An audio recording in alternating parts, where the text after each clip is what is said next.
이게 얼마짜리 드레스인 줄 알아? 당신 목숨값보다 비싼 옷이라고. 며느리. 세연이 명숙을 발로 차며 내뱉은 오만한 외침. 그러나 그녀는 몰랐습니다. 자신이 입은 그 화려한 드레스와 아버지가 운영하는 회사가 사실은 명숙의 주머니에서 나온 돈으로 연명하는 모래성이었다는 사실을요. 명숙은 바닥에 엎드린 채 며느리의 발등을 보며 결심합니다. 저 오만한 발밑의 땅을 통째로 드러내주겠노라고. 10분 뒤 호텔 전광판에는 며느리의 갑질 영상이 흐르고 박태수의 모든 계좌는 동결됩니다. 명품 드레스를 입은 채 수감되는 며느리와 파산한 사돈, 그리고 그들을 구경꾼처럼 지켜보게 된 아들. 전설의 큰손 강 회장이 설계한 완벽한 지옥도가 펼쳐집니다. 새벽 4시.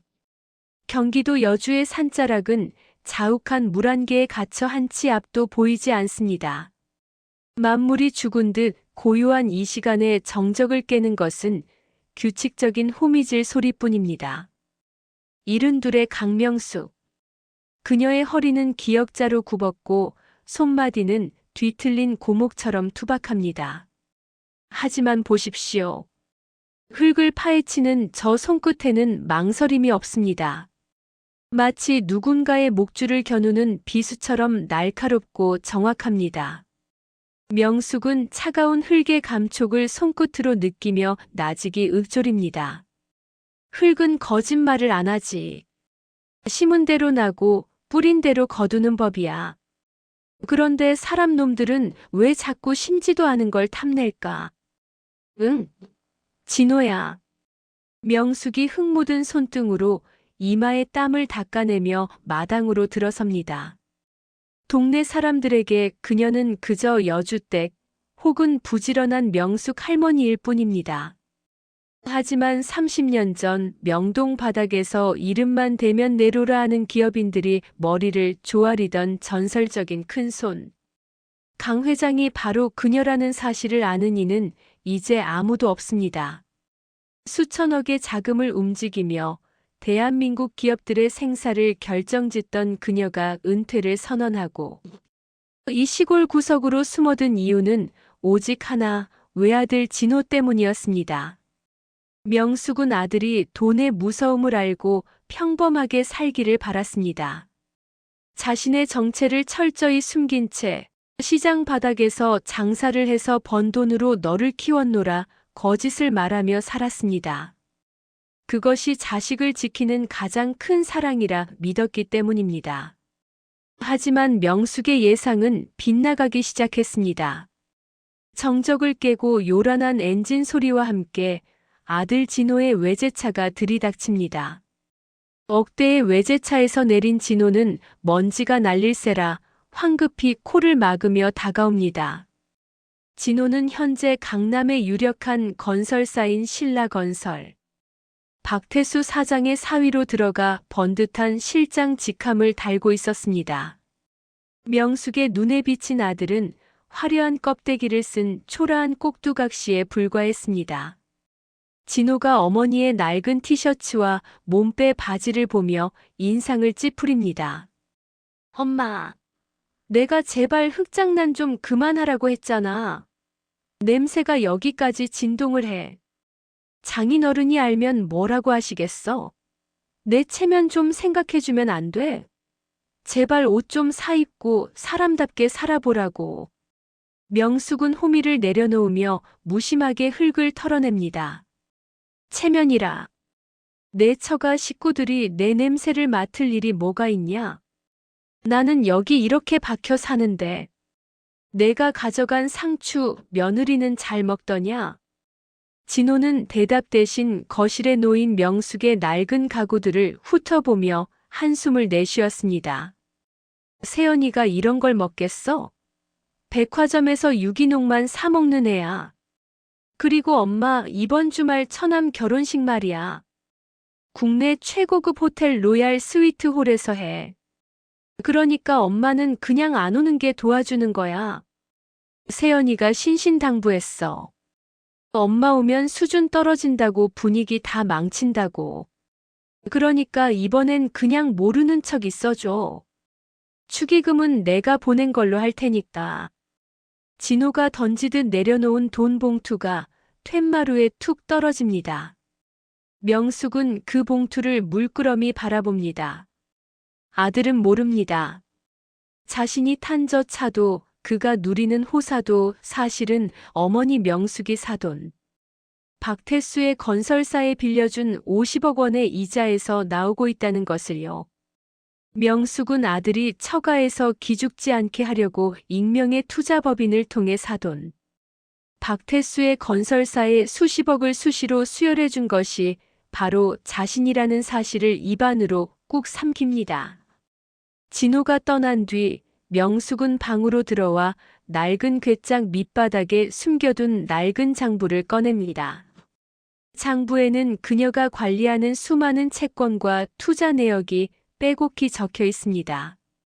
그리고 그 장부 맨 윗장에는 박태수 마이너스 신라 건설 50억이라는 글자가 선명하게 박혀 있었습니다. 박태수는 자신이 빌린 돈의 실소유주가 누구인지도 모른 채 그저 전설의 큰손이 운영하는 법인의 자금을 수혈받았다고 좋아했을 터였습니다. 명숙은 창밖의 평화로운 풍경을 바라보며 나직이 읊조립니다. 진호야, 엄마가 너를 위해 너무 많은 것을 숨긴 것일까? 내가 보는 이 늙은이의 구분등이 정말 가난 때문이라고 믿는 게냐? 명숙은 거울 앞에 섭니다. 거울 속에는 촐로의 모습을 한 노인이 있었지만 눈빛만큼은 여전히 차갑고 날카로웠습니다. 그녀는 알고 있었습니다. 사돈 박태수의 건설사가 최근 무리한 확장으로 위태롭다는 것을, 그리고 며느리 세연이 화려한 사치로 가문의 내실을 갉아먹고 있다는 것을요. 바로 그때 명숙의 낡은 스마트폰이 진동합니다. 화면에는 박 비서실장이라는 이름이 떠 있습니다. 명숙은 버튼을 누릅니다. 회장님, 박태수 사장이 오늘 밤 20억을 추가로 융통해달라고 연락이 왔습니다.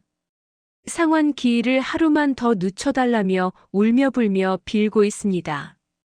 신라건설의 자금 흐름이 완전히 막혔습니다. 어떻게 할까요? 명숙은 거울 속 자신의 부은 눈을 보며 차갑게 대답합니다. 빌려줘. 대신 조건이 있어. 담보를 신라건설 주식 전부로 받고. 그리고 박 실장, 오늘 내 아들이 가져온 이 축의금 봉투 말이다.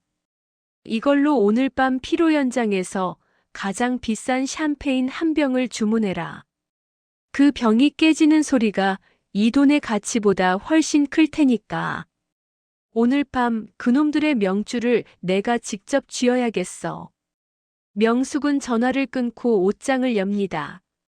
거기엔 30년 전 명동을 호령할 때 입었던 빛바랬지만 여전히 기품 있는 비단 옷 한 벌이 걸려 있습니다. 여주의 안개를 뚫고 박 비서실장의 검은 세단이 명숙의 집 마당으로 미끄러져 들어옵니다. 차 문이 열리고 박 실장이 내리지만 그는 차마 명숙의 낡은 툇마루 위로 발을 올리지 못합니다. 명숙은 방 안에서 낡은 비단 한복을 꺼내듭니다. 올이 다 풀리고 색이 바랜 아들 진호의 돌잔치 때 입었던 30년 전의 옷입니다. 명숙은 그 옷의 해진 솔기를 손끝으로 쓸어내리며 서늘한 미소를 짓습니다. 이 옷은 오늘 밤 가해자들의 오만함을 가장 날카롭게 찌를 미끼가 될 것입니다. 돈은 사람의 본성을 비추는 가장 투명한 거울입니다. 명숙은 평생 명동의 지하 사무실에서 그 거울을 닦아왔습니다. 빚을 갚기 위해 제 자식의 장기라도 팔겠다는 비굴한 자들, 그리고 돈을 쥐었다고 제 부모의 머리 위에서 군림하려는 오만한 자들을 수없이 봐왔습니다. 명숙은 박 실장이 건네는 서류 뭉치를 받아듭니다. 서류에는 사돈 박태수의 건설사가 최근 무리하게 진행한 리조트 사업의 부실 내역이 빼곡히 적혀 있습니다. 회장님 정말 이 차림으로 가시겠습니까? 로얄 스위트홀 입구에 회장님을 위한 별도의 의전팀을 대기시켜 두었습니다. 굳이 이런 모욕을 자처하실 필요가 있겠습니까? 명숙은 거울 속에 비친 자신의 초라한 모습을 응시합니다. 주름진 얼굴, 투박한 손, 그리고 낡은 한복. 그녀는 천천히 쪽머리를 가다듬으며 대답합니다. 박 실장, 사람은 말이야, 자기가 가장 높이 올라갔다고 믿을 때 가장 추악한 본성을 드러내는 법이지. 박태수가 내 돈으로 쌓아올린 저 화려한 호텔 로비에서 그놈들이 내민 가면을 내가 직접 벗겨낼 거다. 그게 오늘 내가 받는 이자야. 의전팀은 철수시켜라. 대신 식자재 납품 차량 한 대를 준비해. 나는 오늘 정문이 아니라 뒷문으로 들어갈 거다. 쥐새끼들이 어떻게 설치는지 가장 가까운 곳에서 지켜봐야겠어. 명숙은 차 안에서 박태수 건설사의 자금 현황을 다시금 확인합니다. 박태수는 명숙이 실소유주로 있는 투자법인에서 빌린 50억 원을 회사의 회계 장부에서 누락시킨 채 분식회계를 저지르고 있었습니다. 게다가 며느리 세연은 그 위태로운 회사의 공금을 자신의 개인 명품 쇼핑과 성형시술비로 펑펑 써대고 있었습니다. 명숙은 세연이 인스타그램에 올린 화려한 파티 사진들을 넘겨봅니다. 수천만 원짜리 와인병을 들고 웃고 있는 세연의 뒤로 사위라는 명목으로 비굴하게 웃으며 서 있는 제 아들 진호의 모습이 보입니다. 명숙의 눈에 서늘한 분노가 서립니다. 급하게 덤비면 지는 거야. 천천히 확실하게 끝내야지. 진짜 무서운 사람은 웃으면서 칼을 가는 사람이란다, 세연아. 내가 오늘 입을 그 드레스가 내 인생의 마지막 수의가 될 줄은 꿈에도 모르겠지. 박 실장, 신라건설 주식 담보 설정은 끝났나? 네, 회장님. 오늘 밤 12시를 기해 상환이 이루어지지 않으면 신라건설의 경영권은 즉시 회장님께 승계됩니다. 박태수 사장은 아직도 그 사실을 모르고 추가 대출이 승인된 줄로만 알고 축배를 들 준비를 하고 있습니다. 명숙은 창밖으로 스쳐 지나가는 호텔의 화려한 네온 사인을 바라봅니다. 저 건물 한 층 한 층에 맺힌 명숙의 땀과 돈을 박태수는 제 것인 양 휘두르고 있습니다. 명숙은 자신의 터진 손등을 어루만지며 마지막 인내를 벼립니다. 30년 전 명동에서 사채를 쓰다 도망간 놈들을 잡으러 갈 때도 이렇게 심장이 뛰지는 않았습니다. 그것은 사냥을 앞둔 포식자의 설렘이었습니다. 차는 호텔의 직원 전용 납품 구역에 멈춰 섭니다. 명숙은 박 실장을 먼저 보내고 직접 식자재 트럭에서 내리는 척하며 호텔 내부로 잠입합니다. 낡은 한복 차림의 노인이 주방 통로를 지나 로비 근처로 접근하자 보안 요원들이 눈살을 찌푸리며 다가옵니다. 명숙은 일부러 허리를 더 굽히고 비굴한 표정을 짓습니다. 할머니, 여기는 직원 외에 출입 금지입니다. 당장 나가세요. 박 실장의 검은 세단이 여주의 짙은 안개를 뚫고 명숙의 집 마당으로 미끄러져 들어옵니다.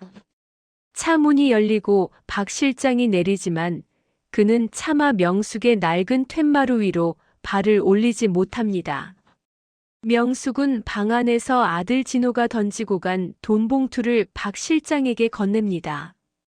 그 안에는 신사임당 지폐 몇 장이 초라하게 담겨 있습니다. 명숙의 눈빛에 서글픈 조소가 스칩니다.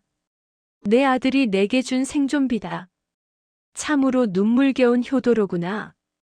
박 실장, 이 돈은 오늘 밤 피로 연장에서 가장 비싼 샴페인 한 병을 주문하는 데 써라. 그 병이 깨지는 소리가 이 돈의 가치보다 훨씬 클 테니까. 박 실장은 고개를 숙이며 명숙의 곁을 지킵니다. 명숙은 아들 진호가 처가 식구들 사이에서 어떤 취급을 받는지 너무도 잘 알고 있습니다.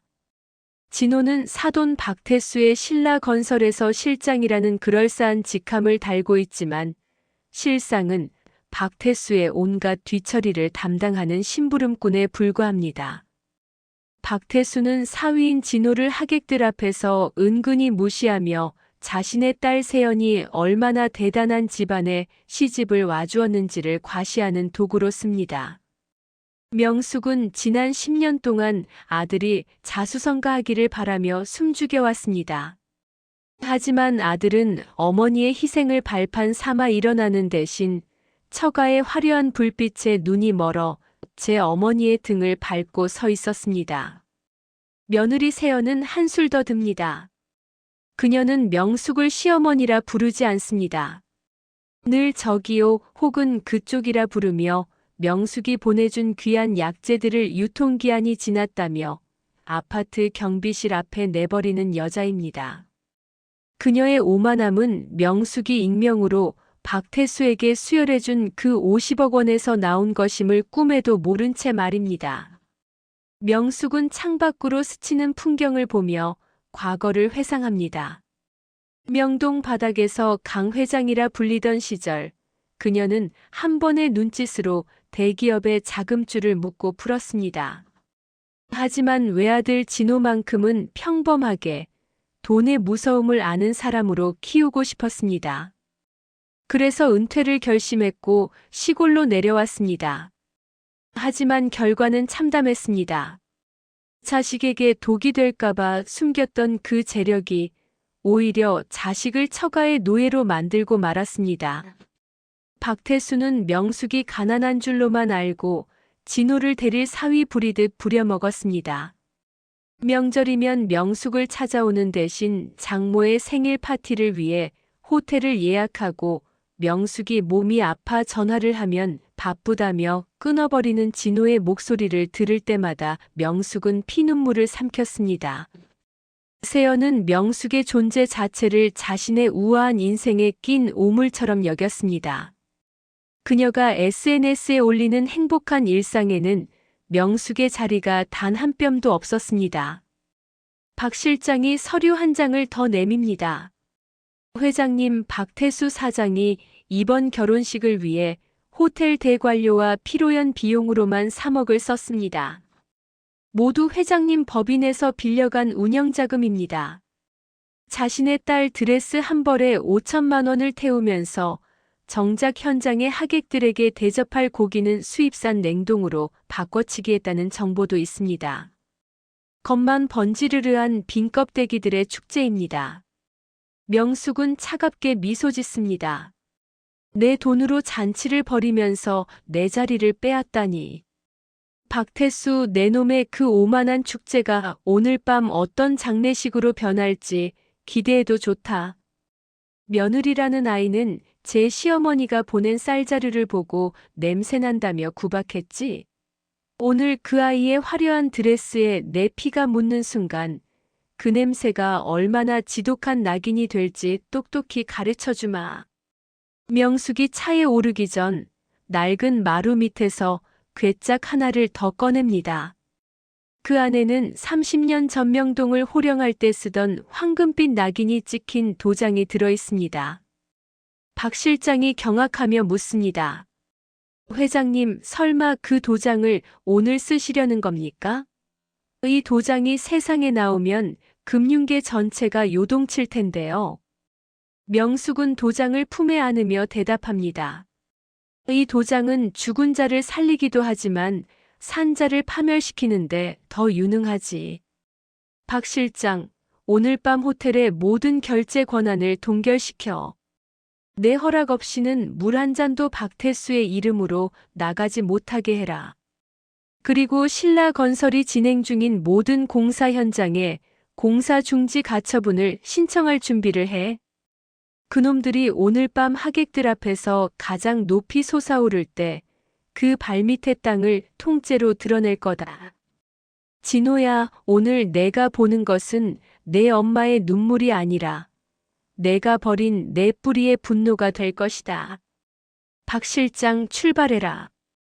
축제의 주인공이 가는데 손님이 기다리게 해서야 되겠나? 결혼식이 열리는 호텔 로비는 그야말로 별천지입니다. 거대한 샹들리에가 뿜어내는 빛은 로비를 가득 채운 하객들의 보석보다 눈부십니다. 발을 디딜 때마다 대리석 바닥에 반사되는 불빛들이 눈을 멀게 할 지경입니다. 그 화려함의 중심에 며느리 세연이 서 있습니다. 수천만 원을 호가한다는 프랑스산 명품 드레스. 그녀는 마치 자신이 이 세상의 주인공이라도 된 양우아한 미소를 지으며 하객들의 찬사를 받아먹고 있습니다. 세연은 오늘 이 자리가 자신의 가문이 상류층으로 완전히 진입하는 관문이라 믿고 있습니다. 그녀의 아버지 박태수는 건설업계의 거물인 척하며 사람들에게 술잔을 권하고 있고, 아들 진호는 그 옆에서 쟁반을 든 웨이터보다 더 비굴하게 하객들의 시중을 들고 있습니다. 명숙은 그 광경을 호텔 구석 그림자 속에서 지켜봅니다. 가슴이 찢어지는 통증이 밀려왔지만 그녀는 입술을 깨물며 견딥니다. 그때 명숙이 천천히 회전문을 향해 걷기 시작합니다.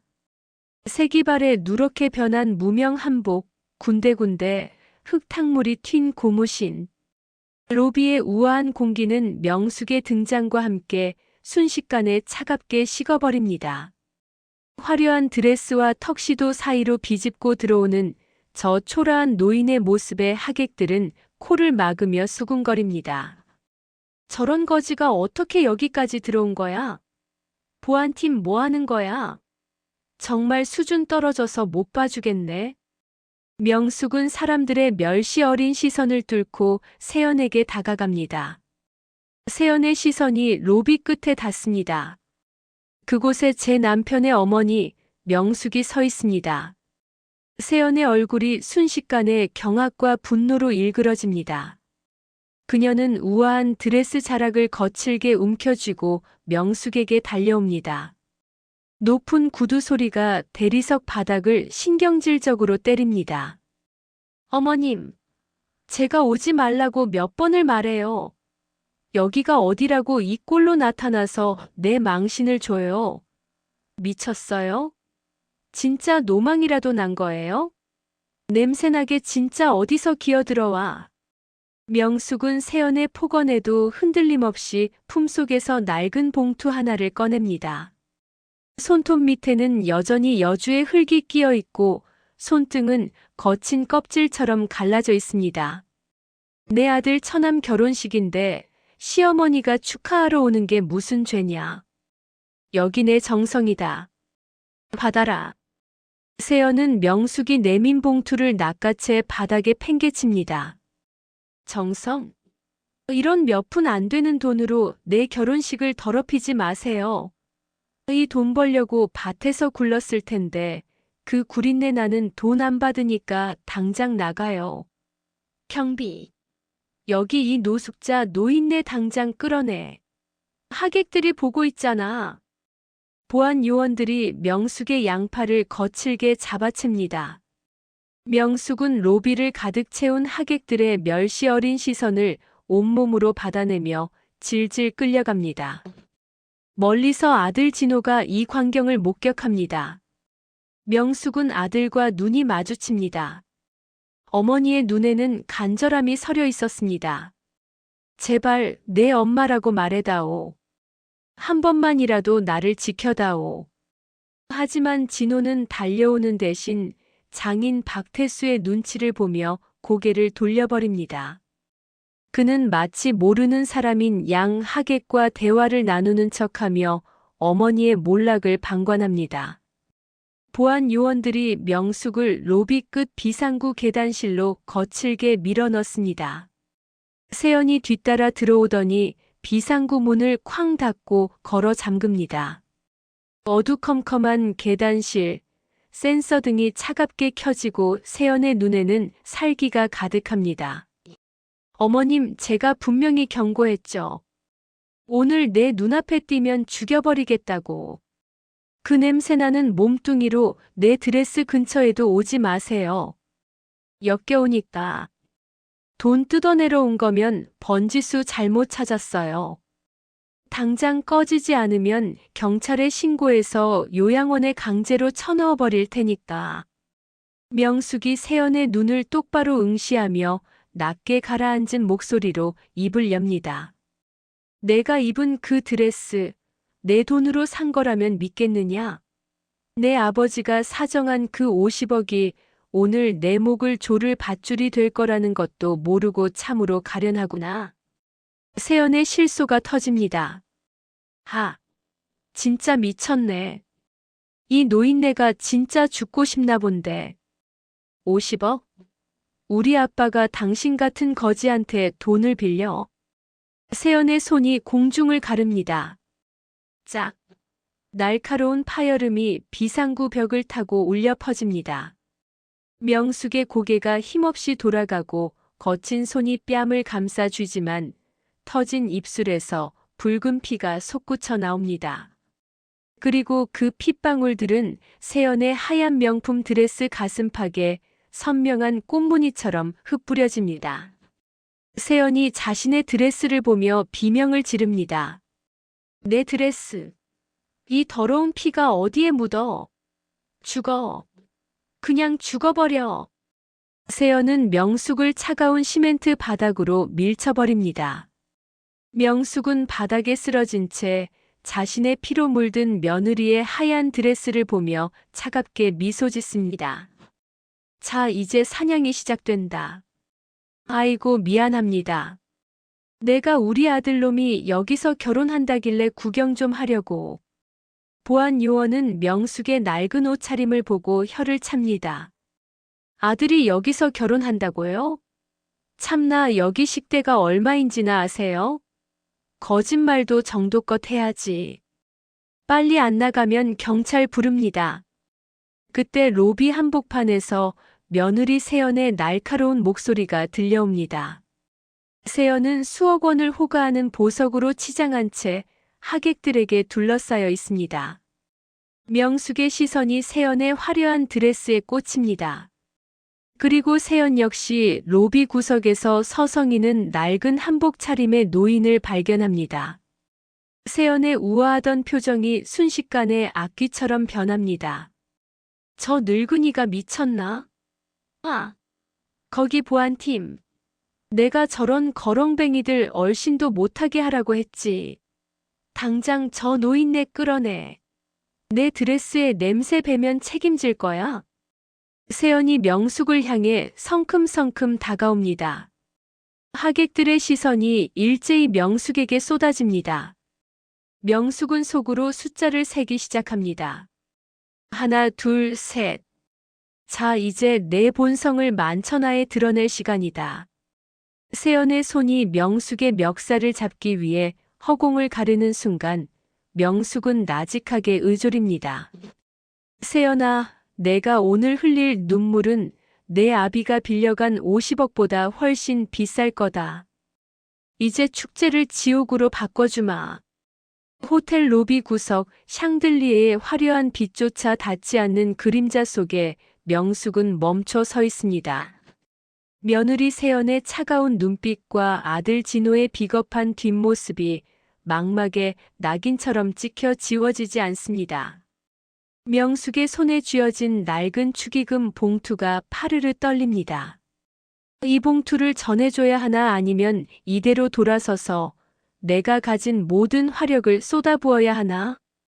명숙의 마음속에서 70년 평생을 지탱해온 어머니라는 이름과 명동 바닥을 호령하던 강 회장이라는 이름이 격렬하게 충돌합니다. 그래, 진호야. 너는 내 아들이다. 내가 시장 바닥에서 생선 비린내를 맡으며 밤새도록 남의 집 빨래를 해가며 키운 내 금쪽 같은 자식이지. 내가 처가에서 기죽지 않게 하려고 내가 내 정체까지 지워가며 시골 구석에 박혀 살았다.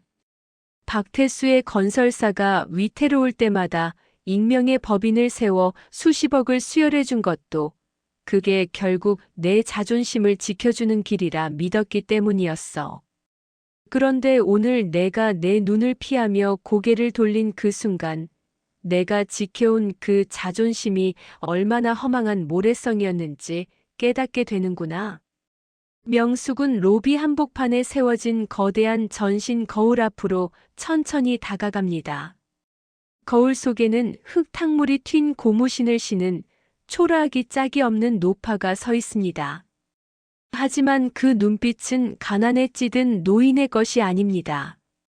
찰나의 순간 명숙은 거울 너머로 며느리 세연이 하객들과 웃으며 샴페인을 들이키는 모습을 봅니다. 세연의 웃음소리가 날카로운 송곳이 되어 명숙의 가슴을 후벼 팝니다. 며느리는 말했지요. 냄새나는 몸뚱이로 내 드레스 근처에도 오지 말라고. 역겨우니까 당장 꺼지라고. 명숙은 입술을 찌씹으며 생각합니다. 내가 여기서 조용히 물러난다면 진호는 영원히 저 거머리 같은 인간들의 노예로 살겠지.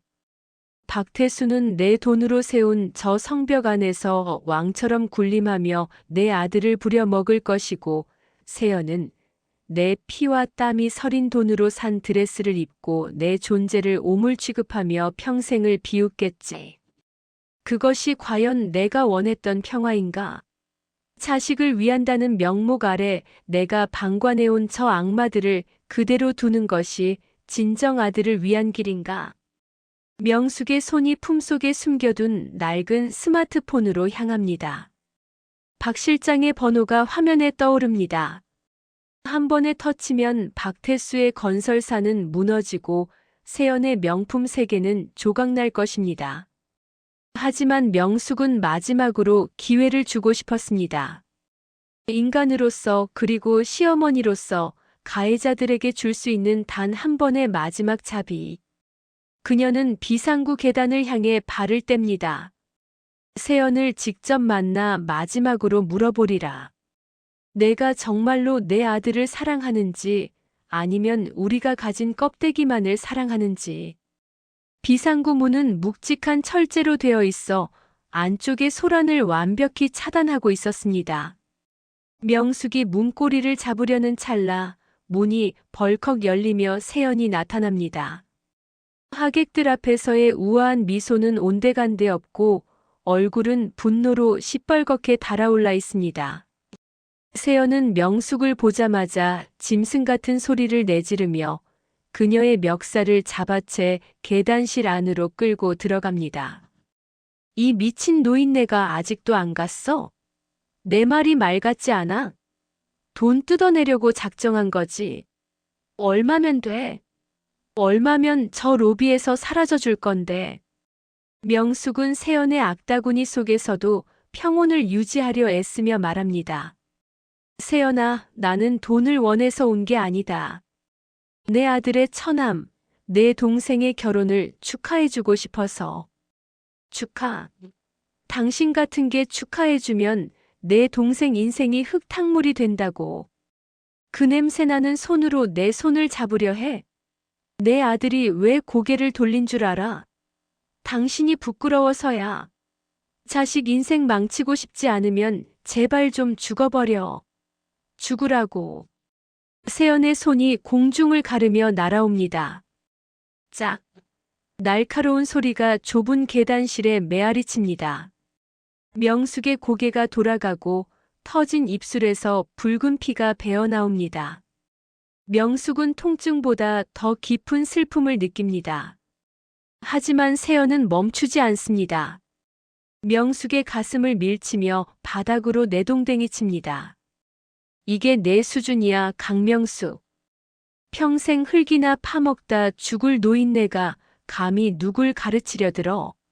잘 봐, 내가 묻힌 이 피가 내 5천만 원짜리 드레스를 어떻게 망쳐놨는지. 너는 이제 끝이야. 내가 진호씨 시켜서 당신 당장 정신병원에 쳐넣어버릴 테니까. 차가운 시멘트 바닥에 쓰러진 명숙의 귓가에 세연의 히스테릭한 웃음소리가 들려옵니다. 뺨은 불에 댄 듯 화끈거리고 입안에서는 비릿한 금속 맛이 감돕니다. 명숙은 천천히 고개를 들어 세연을 바라봅니다. 세연은 자신의 하얀 드레스 가슴팍에 튄 핏자국을 보며 경악하고 있습니다. 그 핏방울들은 마치 하얀 눈밭에 떨어진 붉은 동백꽃처럼 기괴하고 선명합니다. 이 더러운 피. 아, 정말 역겨워. 이 드레스가 얼마짜리인 줄 알아? 당신 목숨값보다 비싼 옷이라고. 어떻게 할 거야? 이 핏자국 어쩔 거냐고. 세연은 이성을 잃은 채 명숙의 어깨를 발로 걷어찹니다. 명숙은 비명조차 지르지 않습니다. 대신 그녀의 시선은 비상구 문틈으로 들어온 한 남자의 그림자에 고정됩니다. 아들 진호였습니다. 진호는 문을 살짝 열고 안쪽의 광경을 지켜보고 있었습니다. 피를 흘리며 바닥에 뒹구는 어머니와 광기에 어려 발길질을 해대는 아내. 명숙은 아들과 눈이 마주칩니다. 진호야. 명숙의 갈라진 목소리가 아들을 부릅니다. 제발 단 한 번만이라도 이 지옥에서 나를 건져다오. 내가 내 자식이라면, 인간의 도리를 안다면 저 여자의 손을 막아다오. 명숙은 마지막 기대를 걸고 아들을 향해 떨리는 손을 뻗습니다. 하지만 진호의 반응은 명숙의 심장을 얼음 송곳으로 찌르는 것보다 더 잔인했습니다. 진호는 움찔하며 뒷걸음질을 칩니다. 그는 복도 밖에서 들려오는 장인 박태수의 목소리를 들었습니다.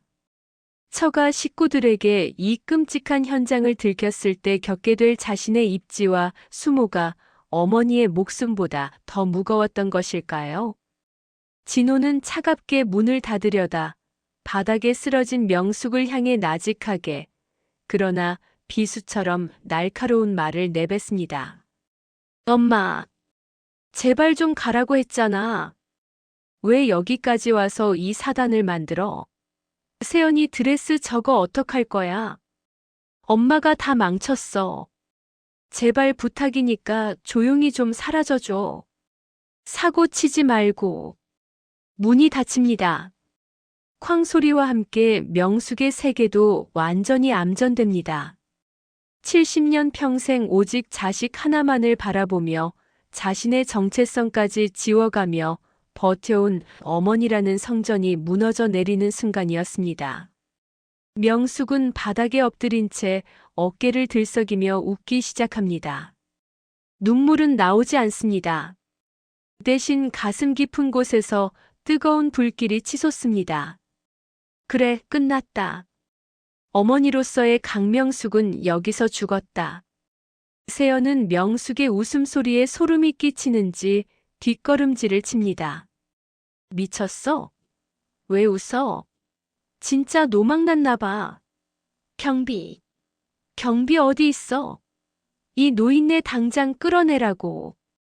보안 요원들이 문을 박차고 들어와 명숙의 양팔을 거칠게 잡아챕니다. 명숙은 저항하지 않습니다. 오히려 고개를 꼿꼿이 세우고 세연의 눈을 똑바로 응시합니다. 그 눈빛은 조금 전에 가엾은 노파가 아니었습니다. 명동의 어둠을 지배하던 강 회장의 눈빛, 그 서슬퍼런 칼날이 세연의 심장을 겨눕니다. 명숙은 보안 요원들에게 끌려나가며 세연의 귀에 대고 단 한마디를 남깁니다. 아주 낮고 얼음장처럼 차가운 목소리였습니다. 세연아, 그 드레스 절대 벗지 마라. 내 아비의 회사가 무너지고 내가 가진 모든 화려함이 시궁창에 처박히는 순간에도 그 드레스는 입고 있어야지. 그래야 내가 흘릴 피눈물이 그 하얀 천 위에서 가장 아름답게 빛날 테니까. 세연은 얼어붙은 듯 멈춰 섭니다. 명숙의 목소리에서 느껴지는 압도적인 위압감에 숨이 턱 막힙니다. 하지만 이내 고개를 저으며 소리칩니다. 허풍 떨지 마. 경찰 불러. 당장 저 미친 노인네 정신병원에 쳐넣어버려. 명숙은 호텔 밖 차가운 빗줄기 속으로 내던져집니다. 낡은 한복은 젖어 몸에 달라붙고 뺨은 퉁퉁 부어올랐습니다. 하지만 그녀는 주머니에서 스마트폰을 꺼냅니다. 화면 속 박 비서실장에게 전화를 겁니다. 박 실장 나다. 네, 회장님. 기다리고 있었습니다. 준비할까요? 아니, 준비는 끝났다. 이제 실행해. 박태수의 신라건설. 오늘 밤 12시를 넘기지 마라. 그리고 내 아들 진호. 그 아이에게는 가장 가혹한 구경꾼의 자리를 마련해줘. 10년을 참아온 이자의 대가가 무엇인지 지금부터 똑똑히 가르쳐주마. 비바람 속에서 명숙의 눈이 번뜩입니다. 전설의 귀환이었습니다. 호텔 뒷골목 차가운 빗줄기가 명숙의 해진 한복 자락을 사정없이 적십니다. 보안 요원들에게 짐짝처럼 내던져진 명숙은 젖은 아스팔트 바닥을 짚고 천천히 일어섭니다. 무릎이 시리고 뺨은 감각이 없을 정도로 부어올랐지만 명숙은 신음 한 번 내뱉지 않습니다. 그녀는 빗물에 씻겨 내려가는 입과 뒤로 서늘한 미소를 머금습니다. 아들 진호가 쾅 닫아버린 그 비상구 문 소리가 아직도 귓가에 쟁쟁합니다. 제 엄마를 향해 사고 치지 말고 사라져달라던 그 비수 같은 말들이 명숙의 심장을 조각내어 바닥에 뿌려놓았습니다. 그래, 진호야. 너는 내게서 어머니를 죽였다. 70년 동안 내가 너를 위해 쌓아올린 그 가련한 성전을 내가 직접 허물었어. 이제 이 늙은이의 구본등 뒤에 숨겨진 것이 무엇인지, 내가 부끄러워하던 그 가난한 노파의 진짜 얼굴이 무엇인지 똑똑히 지켜보거라. 명숙은 빗물에 젖어 몰골은 처참하지만 눈빛만큼은 로비 안의 화려한 샹들리에보다 더 차갑게 빛나고 있습니다. 그녀는 젖은 손으로 품속의 스마트폰을 꺼냅니다. 화면 위로 떨어지는 빗방울을 닦아내지도 않은 채 그녀는 박 비서실장에게 전화를 겁니다. 박 실장 나다. 지금 당장 호텔 서쪽 출구로 세단 보내라. 그리고 박태수 사장이 오늘 밤 피로 연장에서 쓸 샴페인 영수증. 그거 내가 결제한 걸로 처리해. 내 돈으로 마시는 마지막 술이 될 테니까. 박 실장의 목소리가 수화기 너머로 떨려옵니다. 회장님, 목소리가 왜 그러십니까? 무슨 일이 있으셨던 겁니까? 명숙은 대답 대신 낮은 웃음을 터뜨립니다. 아무 일도 아니다. 그저 10년 동안 묵혀둔 이자를 오늘 밤에 한꺼번에 받기로 했을 뿐이야.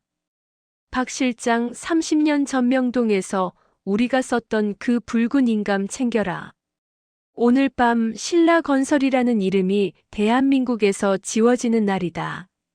명숙은 차가운 빗속을 걸어 호텔 처마 밑으로 향합니다. 멀리서 박 실장의 검은 세단이 헤드라이트로 어둠을 가르며 다가옵니다. 명숙은 자신을 향해 달려오는 그 빛을 보며 읊조립니다. 박태수 내 놈이 내 아들을 종처럼 부리고 내 뺨을 때린 대가가 얼마나 혹독할지 기대해도 좋다. 너는 오늘 가장 화려한 무대 위에서 가장 비참한 광대가 될 것이다.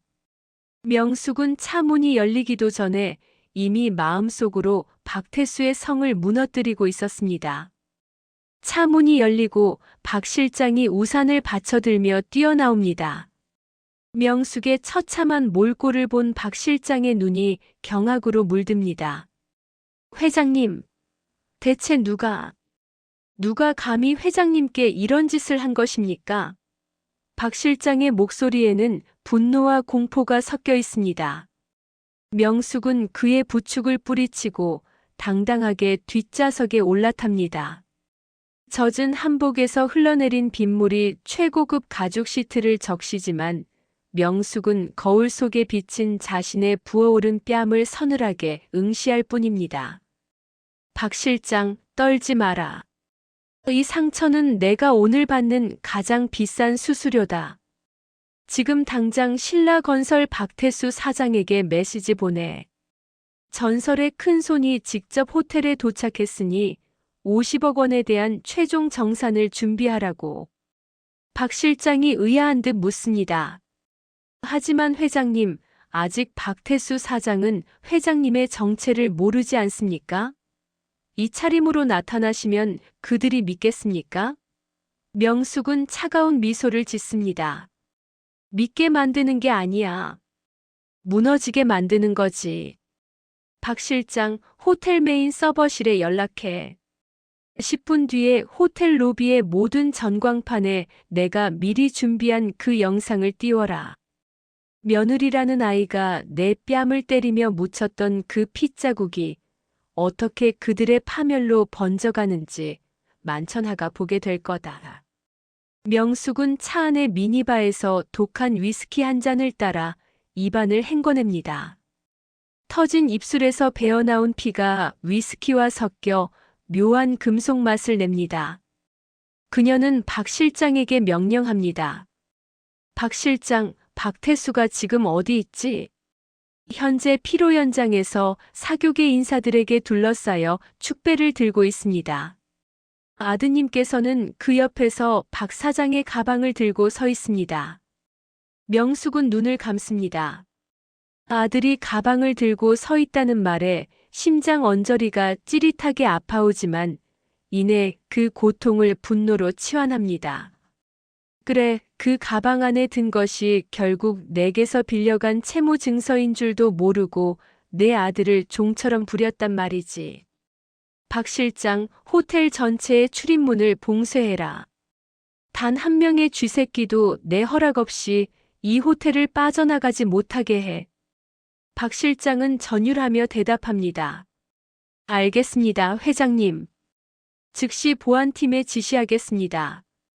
오늘 밤 이 호텔은 박태수의 무덤이 될 것입니다. 달리는 차 안 명숙은 박 실장이 건네는 태블릿 PC를 넘겨봅니다. 화면 속에는 사돈 박태수의 신라 건설이 감춰온 추악한 민낯이 낱낱이 드러나 있었습니다. 박태수는 겉으로는 강남의 중견 건설사 사장이라며 하객들에게 거드름을 피우고 있었지만 실제로는 진행 중인 공사 현장 3곳에 임금이 3개월째 체납된 상태였습니다.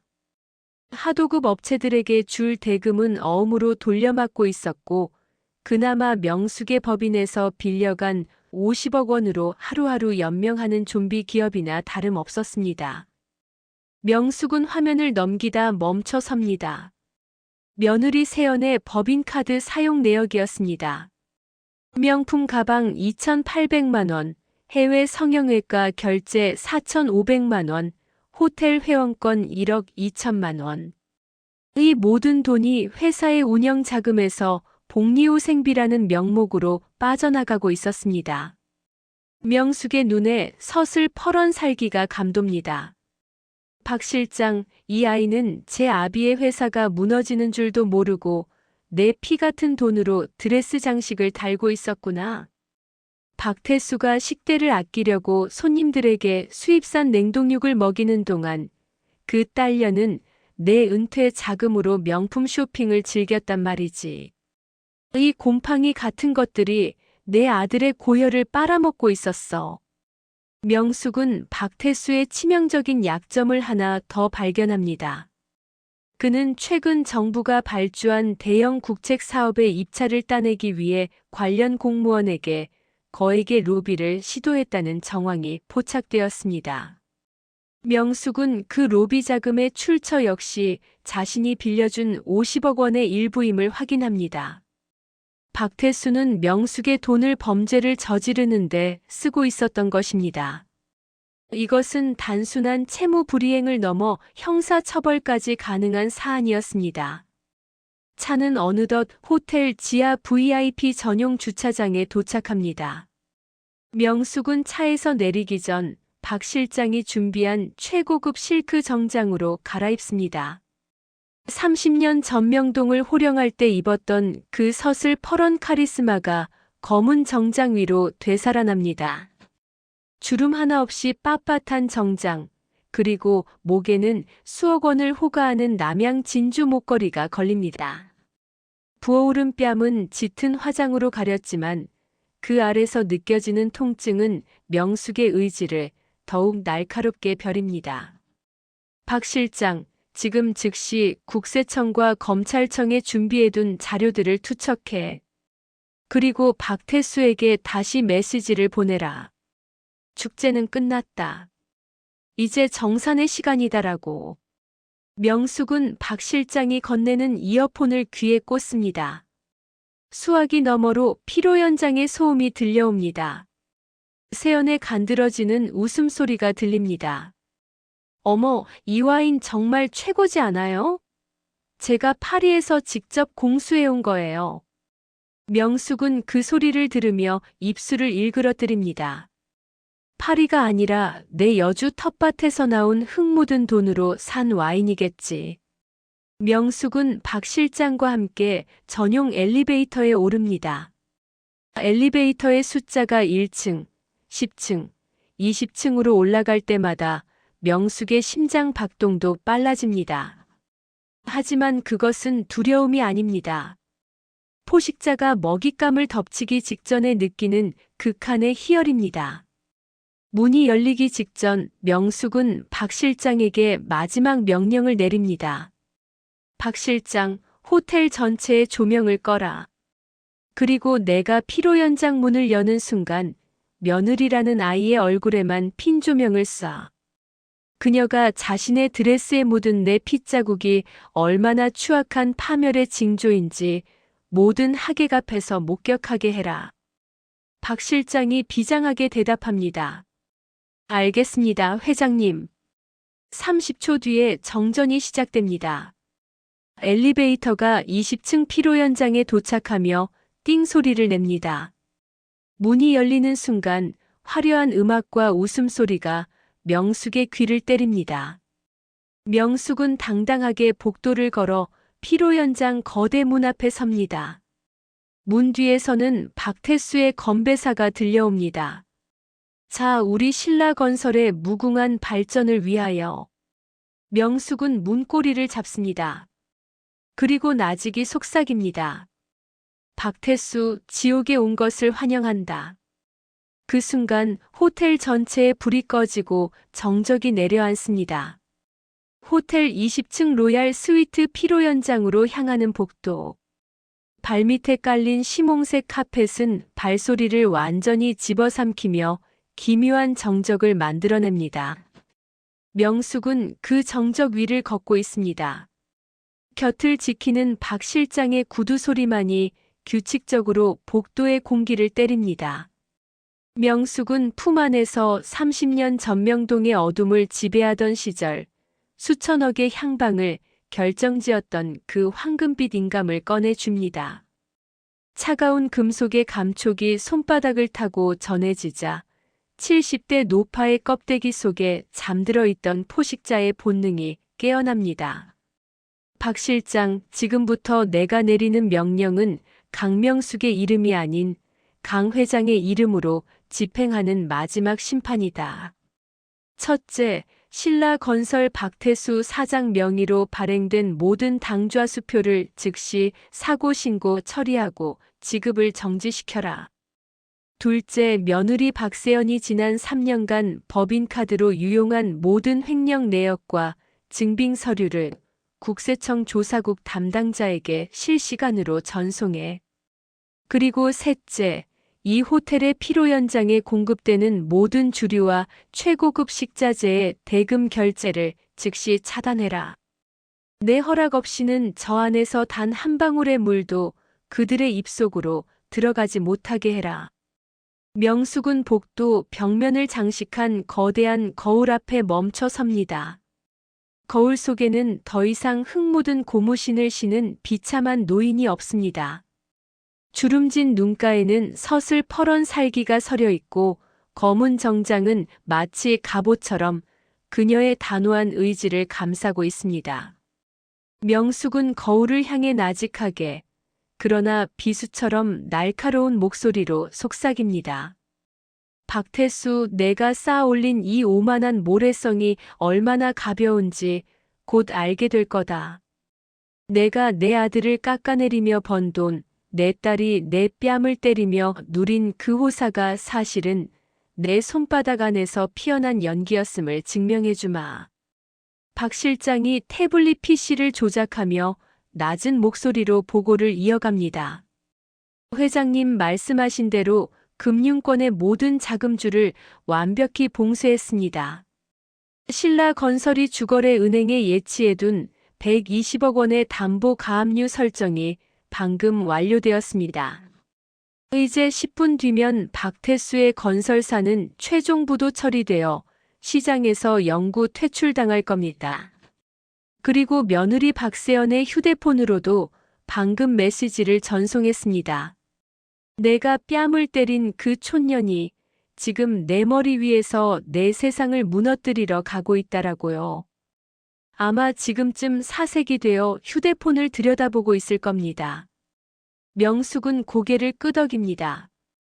그래, 이제 그들이 가장 화려하게 빛나는 그 찰나에 세상에서 가장 어두운 나락으로 떨어뜨려 줄 시간이다. 고통은 천천히, 그러나 피할 수 없는 해일처럼 밀려와야 제맛이지. 명숙은 박태수가 10년 전 자신에게 처음 투자를 요청하며 무릎을 꿇었던 순간을 기억합니다.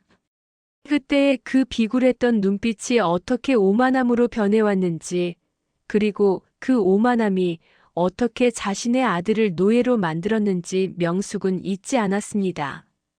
명숙은 피로 연장 거대 문 앞에 멈춰 섭니다.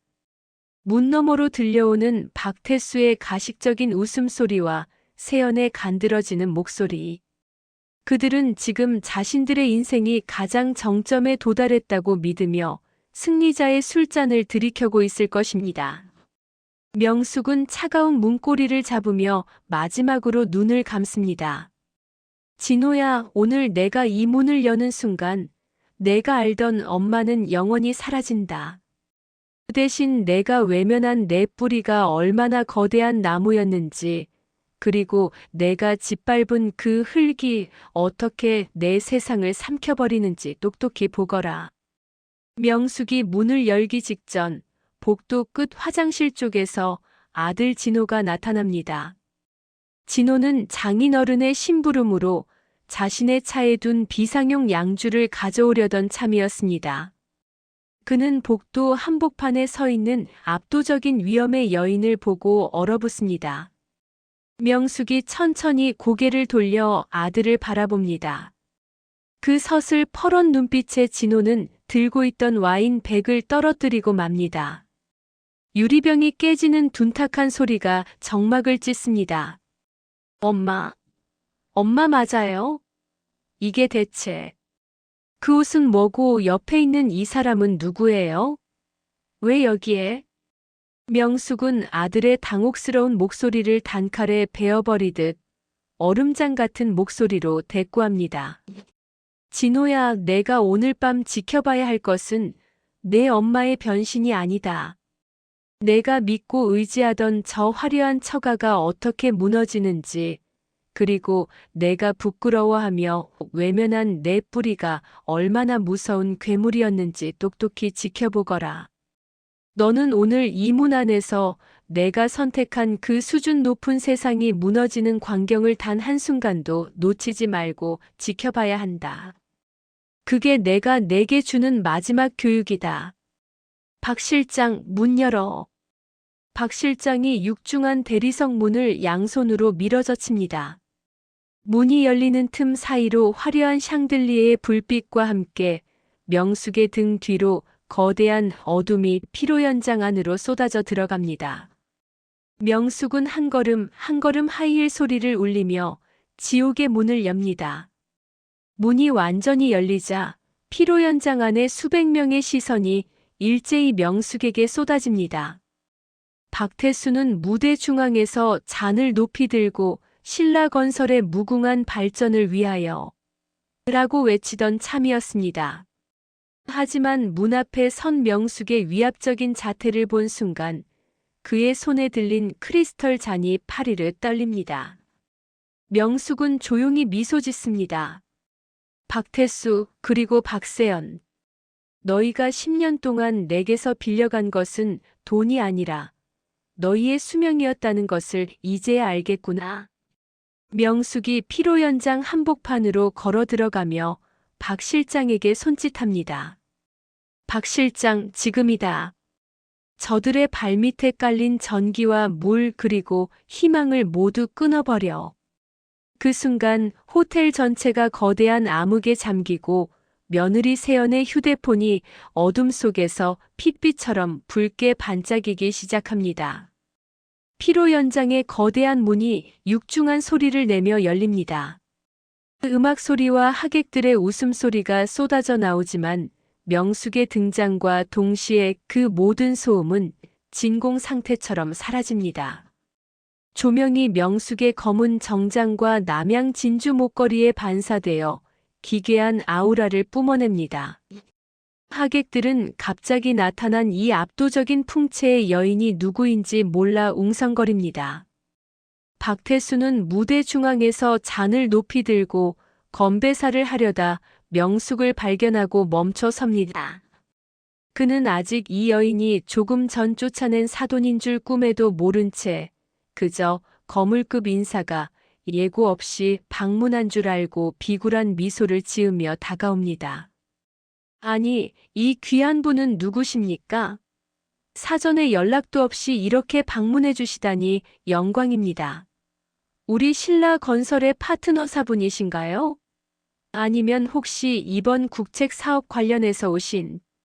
명숙은 대답 대신 박 실장이 건네는 묵직한 서류 봉투를 박태수의 가슴팍에 던집니다. 서류들이 눈송이처럼 피로연장 대리석 바닥에 흩뿌려집니다. 박태수는 의아한 표정으로 허리를 굽혀 서류 한 장을 집어들다 이내 사색이 됩니다. 그 안에 적힌 것은 50억 원에 대한 즉시 상환 청구권 행사 통지서와 신라건설의 모든 자산 동결 조치 확인서였습니다. 박태수의 손이 파르르 떨리기 시작하며 샴페인 잔을 놓칩니다. 쨍그랑 유리 깨지는 소리가 장내의 정막을 찢습니다. 당신 사돈? 2억분 사돈이라고. 이게 어떻게 된 거야? 당신이 왜 이런 서류를? 이 도장은 또 뭐고? 명숙은 조용히 무대 위 마이크를 잡습니다. 그녀의 목소리가 호텔 스피커를 타고 피로연장 전체에 울려 퍼집니다. 박태수 씨, 내 돈 50억으로 아들 결혼식 잔치를 벌이고 내 아들을 내 종처럼 부리며 내 뺨까지 때렸지? 그 대가가 겨우 이 서류 한 장일 것 같으냐? 지금 이 순간부터 신라건설은 대한민국에서 존재하지 않는다. 내가 발행한 모든 당좌수표는 사고 신고 처리되어 종이 조각이 됐고 내가 하객들에게 대접한 이 비싼 술과 음식조차 내 허락 없이는 한 모금도 넘길 수 없다. 하객들 사이에서 비명이 터져 나옵니다. 며느리 세연이 비명을 지르며 무대로 달려옵니다. 그녀의 하얀 드레스 가슴팍에는 여전히 명숙의 핏자국이 붉은 꽃처럼 기괴하게 피어 있습니다.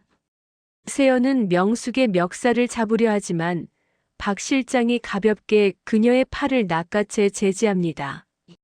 세연은 바닥에 주저앉아 울부짖습니다. 이 노인네가 미쳤어. 아빠. 저 미친 노인네 당장 경찰에 신고해. 우리 아빠 회사가 어떤 회사인데 감히 부도라니. 저건 가짜야. 다 가짜라고. 명숙은 세연을 내려다보며 차갑게 미소 짓습니다. 세연아, 내가 공금 횡령으로 산 그 드레스 말이다. 국세청에서 지금 내 강남 아파트 압수수색 들어갔다는 소식은 아직 못 들었나 보구나. 내가 뺨을 때린 대가가 내 인생 전체를 앗아갈 거라는 걸 내가 분명히 경고했을 텐데. 너는 오늘 그 드레스를 수혜 삼아 내가 쌓아온 그 가짜 세상을 하객들과 함께 구경하게 될 거다. 하객들은 술잔을 내려놓고 뒷걸음질 치기 시작합니다. 박태수는 무릎을 꿇고 명숙의 구두를 붙잡으려 바닥을 기어옵니다. 사돈. 아니 회장님. 제가 죽을 죄를 지었습니다. 제발 하객들 보는 앞에서 이러지 마시고 조용히 얘기하시죠. 제가 어떻게든 갚겠습니다. 집을 팔아서라도. 명숙은 박태수의 손을 차갑게 쳐내며 피로 연장의 대형 전광판을 가리킵니다. 호텔의 모든 조명이 일제히 꺼지고 완벽한 어둠이 로비를 지배합니다.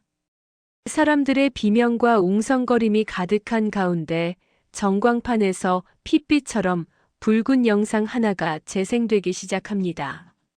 그것은 30분 전 비상구 계단에서 세연이 명숙의 뺨을 때리고 명숙이 피를 흘리며 쓰러지는 장면, 그리고 그 문틈 사이로 아들 진호가 그 광경을 보고도 차갑게 문을 닫고 도망치는 장면이 담긴 고화질 CCTV 영상이었습니다.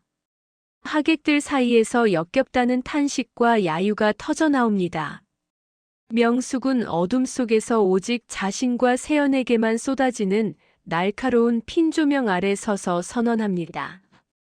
박태수, 그리고 박세연. 너희가 짓밟은 것은 가난한 노인이 아니라 너희의 목숨줄을 쥔 유일한 구원자였다. 박 실장, 이제 이 쓰레기들을 이 호텔에서 끌어내라. 그리고 내 아들 진호. 너는 여기서 내가 선택한 그 화려한 지옥의 끝을 끝까지 지켜보거라. 내가 외면한 내 엄마의 피가 저 드레스 위에서 어떻게 내 처가를 무너뜨리는지, 그게 내가 평생 짊어지고 갈 십자가다. 보안 요원들이 박태수와 세연의 팔을 잡아챕니다. 하객들은 그들을 피해 홍해 갈라지듯 길을 터주고 사람들의 스마트폰 카메라 플래시가 죄인들을 비추는 조명처럼 터집니다. 세연은 발버둥 치며 명숙을 향해 저주를 퍼붓지만 그녀의 목소리는 이미 부도 소식을 듣고 몰려온 기자들의 셔터 소리에 파묻힙니다. 명숙은 무너져가는 잔치상 위에서 가장 비싼 와인병을 집어들어 바닥에 내던집니다. 와인이 피처럼 사방으로 튑니다. 박태수는 보안 요원들에게 끌려나가며 미친 사람처럼 소리칩니다. 이건 무효야. 강명숙. 내가 뭔데 내 회사를. 하지만 그의 외침은 이미 호텔 로비에 들이닥친 검찰 수사관들의 고함 소리에 묻힙니다. 명숙은 아수라장이 된 피로 연장을 뒤로하고 천천히 아들 진호에게 다가갑니다. 진호는 구석에 주저앉아 머리를 감싸 쥐고 흐느끼고 있습니다. 명숙은 아들의 어깨에 손을 얹는 대신 차가운 눈빛으로 그를 내려다봅니다. 진호야, 오늘 밤이 지나면 너는 더 이상 신라 건설의 실장이 아니다. 너는 그저 뺨 맞은 엄마를 버린 비겁한 아들로 세상에 남을 거다. 그것이 내가 너를 위해 10년을 참아온 마지막 선물이다. 명숙은 박 실장을 대동하고 유유히 피로 연장을 빠져나갑니다. 등 뒤로는 경찰차의 사이렌 소리가 호텔을 포위하듯 울려 퍼집니다. 명숙은 밤하늘을 올려다보며 나직이 속삭입니다. 자, 이제 다음 사냥감을 찾아볼까? 호텔 전체가 정전으로 암흑에 잠긴 지 불과 수분. 비상용 발전기가 굉음을 내며 돌아가자 로비의 조명이 깜빡거리며 다시 켜집니다. 하지만 피로 연장의 공기는 이미 돌이킬 수 없을 만큼 차갑게 얼어붙어 있습니다. 사돈 박태수는 무대 위에서 거품을 물며 소리칩니다. 경비 뭐해? 당장 이 미친 노인네 끌어내라고 했잖아. 이건 명백한 업무 방해고 가스라이팅이야. 내 변호사 불러. 당장. 박태수의 목소리는 공포를 감추기 위한 악다구니에 가까웠습니다. 박태수는 미친 듯이 휴대폰을 들어 누군가에게 전화를 걸지만 수화기 너머에서는 결번이거나 전원이 꺼져 있다는 차가운 기계음만이 반복됩니다. 명숙이 동결시킨 것은 자금줄뿐만이 아니었습니다. 그녀는 이미 박태수를 지탱하던 모든 사회적 인맥과 법적 방어막을 사전에 차단해 두었습니다. 박태수의 건설사에 줄을 댔던 권력자들은 이미 신라건설의 최종 부도 소식을 실시간으로 전해 듣고 박태수의 번호를 수신 차단 목록에 올린 뒤였습니다. 그들에게 박태수는 이제 이용 가치가 사라진 오물 묻은 휴지 조각일 뿐이었습니다. 이때 며느리 세연이 바닥에서 비틀거리며 일어납니다. 그녀의 눈은 광기로 번들거리고 있습니다. 그녀는 핏자국이 선명한 드레스 자락을 휘날리며 명숙에게 달려듭니다. 어머니, 당신이 뭔데 우리 집을 망쳐? 당신 같은 거렁뱅이가 어디서 이런 가짜 서류를 만들어 와? 진호 씨, 당신 엄마 좀 말려봐. 저 노인네 진짜 죽여버리고 싶으니까. 세연은 테이블 위에 놓인 크리스털 와인병을 집어들어 명숙을 향해 내던지려 합니다. 하지만 그 순간 피로 현장의 거대한 문이 다시 한번 열리며 푸른 제복을 입은 검찰 수사관들과 국세청 조사관들이 들이닥칩니다. 수십 명의 수사관이 일사불란하게 피로 현장을 포위하자 하객들 사이에서는 비명과 웅성거림이 터져 나옵니다. 박태수 씨, 그리고 박세연 씨. 특정경제범죄 가중처벌법상 횡령 및 조세 포탈, 그리고 뇌물공여 혐의로 체포영장 발부됐습니다. 동행하시죠.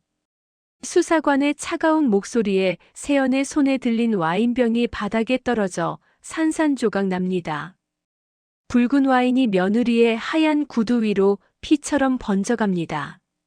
세연은 믿을 수 없다는 듯 뒤를 돌아봅니다.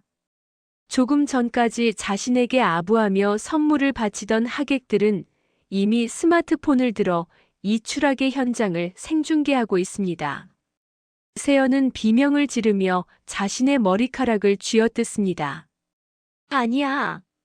난 아니라고. 아빠가 시킨 거야.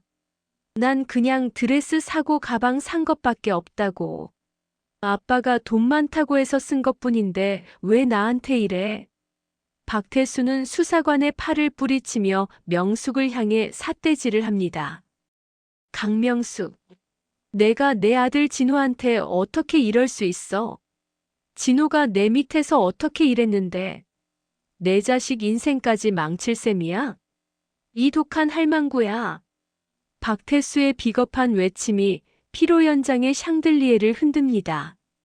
명숙은 그 소란 속에서도 한치의 흔들림 없이 우아하게 자리에 앉아 박 실장이 건네준 따뜻한 차 한 잔을 들이킵니다. 그녀는 찻잔을 내려놓으며 박태수를 향해 나직하게 말합니다. 박태수, 내 놈이 내 아들을 인질 삼아 내게 돈을 뜯어낼 때 너는 이미 자식의 미래를 팔아치운 거다. 진호가 망가진 건 내 복수 때문이 아니라 내 놈의 그 더러운 욕심에 내 아들이 물들었기 때문이지. 이제 그 대가를 치러야지. 박 실장, 저 아이가 횡령한 내역 중에 내 아들 명의로 된 계좌가 몇 개나 있지?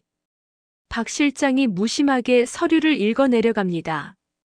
회장님, 박세연 씨는 본인의 호화 쇼핑 대금을 결제하기 위해 아드님인 강진호 실장의 명의를 도용하고 허위 급여를 지급하는 방식으로 약 15억 원을 빼돌렸습니다.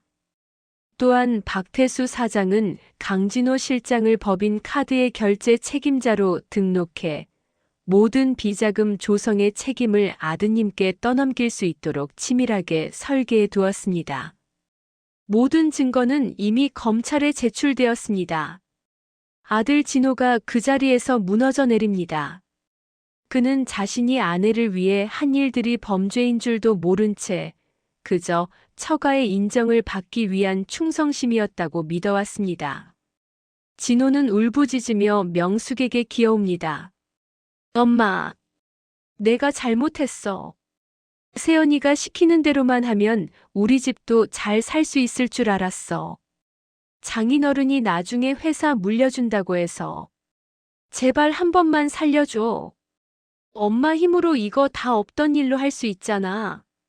명숙은 기어오는 아들의 손을 차갑게 외면하며 일어섭니다. 진호야, 너는 나를 버린 게 아니라 내 인간으로서의 존엄을 버린 거다. 뺨 맞는 엄마를 보고도 도망쳤던 그 비겁한 발로 이제 법정까지 걸어가거라. 그게 내가 지은 죄의 무게이자 내가 너를 위해 10년을 참고 견딘 마지막 교육이다. 수사관들이 박태수와 세연의 손목에 수갑을 채웁니다. 세연은 명숙의 검은 정장에 침을 뱉으려 하지만 수사관들에 의해 바닥에 제압당합니다.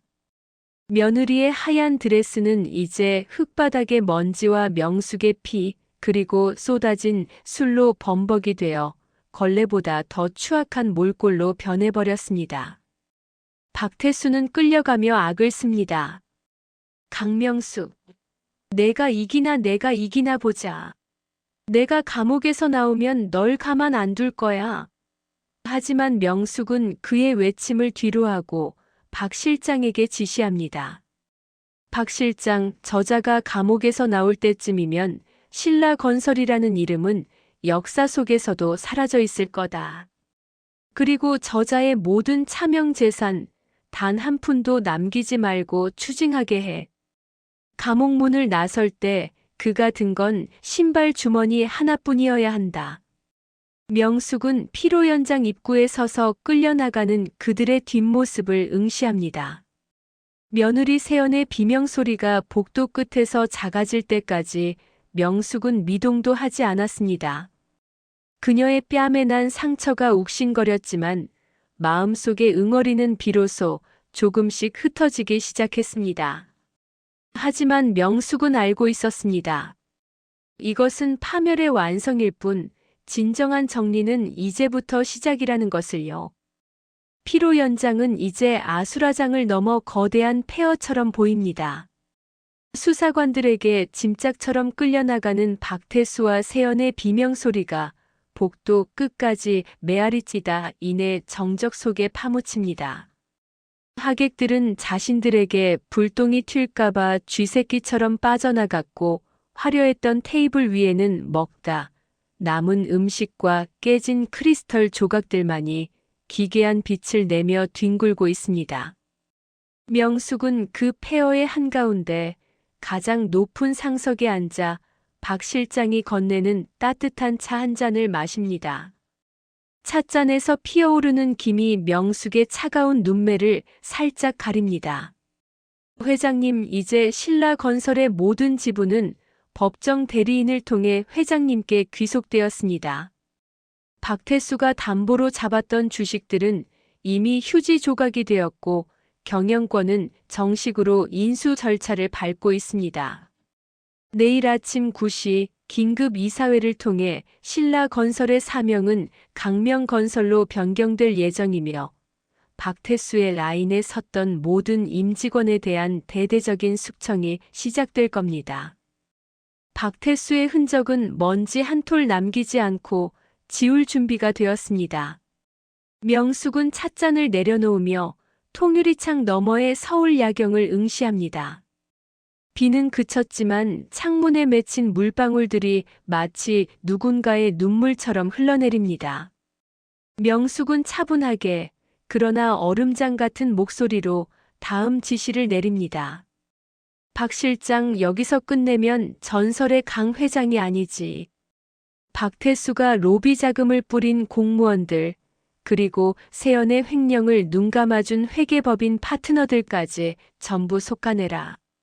내 돈을 한 푼이라도 가져간 놈들은 그게 독이 든 성배였다는 걸 뼈저리게 느끼게 해줘야 해. 그들이 쌓아올린 가짜 성벽을 완전히 가루로 만들어버려라. 명숙의 계획은 이제 가해자 개인을 넘어 그들을 지탱하던 추악한 카르텔 전체를 정조준합니다. 그녀는 박 실장에게 박태수가 숨겨둔 비자금 저수지의 좌표를 건넵니다. 박태수는 만약의 사태를 대비해 해외 차명 계좌에 약 100억 원을 은닉해 두었지만 명숙은 이미 그 계좌를 추적해 동결시키고 국세청에 모든 증거를 제보한 상태였습니다.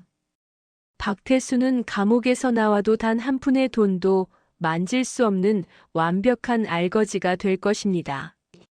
평생을 남의 돈을 탐하며 살아온 자에게 빈털터리로 세상에 내던져지는 것만큼 가혹한 형벌은 없음을 명숙은 잘 알고 있었습니다. 이때 구석에 주저앉아 숨죽여 울던 아들 진호가 비틀거리며 명숙에게 다가옵니다. 진호의 옷은 땀과 눈물로 엉망이 되었고 한때 당당했던 건설사 실장의 위엄은 사라진 지 오래입니다. 진호는 떨리는 목소리로 마치 원망과 구걸이 섞인 듯한 묘한 어조로 묻습니다. 엄마, 이제 속이 시원하세요? 장인어른이랑 세연이가 저렇게 끌려가니까 엄마 마음이 좀 풀리셨냐고요? 어떻게 자식 앞에서 처가를 이렇게까지 짓밟을 수 있어요? 엄마가 사람이긴 해요. 명숙은 아들을 보지 않은 채 대답합니다. 시원하냐고. 아니, 진호야. 나는 지금 지독하게 슬프다. 내가 10년 동안 시골 구석에서 흙을 파며 내가 주는 그 푼돈에 고마워하는 척하며 기다렸던 게 이런 결말이었겠느냐. 내가 그 비상구 문을 닫고 도망치던 그 순간 내 심장은 시원해진 게 아니라 얼음처럼 굳어버렸어. 너는 지금 처가를 걱정할 때가 아니다. 내일 검찰에서 너를 소환할 거다. 너는 명예 도용방조와 횡령 공모 혐의에서 절대 자유롭지 못해. 엄마, 저 좀 도와주세요. 저 감옥 가기 싫어요. 엄마 힘으로 어떻게 안 돼요? 엄마가 다 꾸민 일이잖아요. 엄마가 박 실장 시켜서 증거 만든 거잖아요. 제발 한 번만 엄마답게 나 좀 살려줘요. 명숙은 천천히 고개를 돌려 아들의 눈을 똑바로 응시합니다. 그 눈빛에는 자식을 향한 일말의 연민도 따스한 온기도 남아있지 않았습니다. 오직 서늘한 정의와 냉혹한 교훈만이 서려 있었습니다. 진호야, 감옥은 내가 지은 게 아니라 내가 지은 집이다. 내가 그 여자와 함께 내 피를 빨아먹으며 지은 그 화려한 집에서 이제는 내가 직접 살아야지. 나는 너를 구원하러 온 게 아니라 내가 버린 내 양심의 대가를 보여주러 온 거다. 내가 내 뺨에 난 상처를 보고도 제발 조용히 사라져달라고 했을 때 너는 이미 내 아들이기를 포기한 거야. 박 실장, 내 아들 강진호 씨를 경찰서까지 정중히 모셔다 드려라. 자수하는 게 그나마 형량을 줄이는 길이라고 전해주고. 진호는 박 실장의 손에 이끌려 나가며 오열합니다. 엄마, 제발. 하지만 명숙은 뒤돌아보지 않습니다. 그녀는 텅 빈 피로 연장의 대형 스크린에 여전히 정지 화면으로 떠있는 며느리 세연이 자신의 뺨을 때리던 그 순간을 응시합니다. 그 핏자국이 얼마나 많은 것을 앗아갔는지, 그리고 그 핏자국이 얼마나 많은 진실을 일깨웠는지 명숙은 다시 한번 새깁니다. 명숙은 주머니에서 낡은 축의금 봉투를 꺼냅니다. 세연이 바닥에 팽개쳤던 명숙의 거친 손마디가 닿아있는 그 봉투. 명숙은 테이블 위에 촛불 위에 그 봉투를 천천히 가져다 댑니다. 종이가 타들어가며 불꽃이 명숙의 눈동자에서 일렁입니다. 박 실장, 내일 아침에 여주 집으로 돌아갈 채비를 해라. 텃밭에 심어둔 배추가 얼면 안 되니까. 회장님, 정말 이제 다 끝난 겁니까? 아드님까지 저렇게 보내시고 괜찮으시겠습니까? 피로 연장은 이제 아수라장을 넘어 거대한 폐허처럼 보입니다. 수사관들에게 짐짝처럼 끌려나가는 박태수와 세연의 비명소리가 복도 끝까지 메아리 찌다 이내 정적 속에 파묻힙니다. 하객들은 자신들에게 불똥이 튈까봐 쥐새끼처럼 빠져나갔고 화려했던 테이블 위에는 먹다 남은 음식과 깨진 크리스털 조각들만이 기괴한 빛을 내며 뒹굴고 있습니다. 명숙은 그 폐허의 한가운데 가장 높은 상석에 앉아 박 실장이 건네는 따뜻한 차 한 잔을 마십니다. 찻잔에서 피어오르는 김이 명숙의 차가운 눈매를 살짝 가립니다.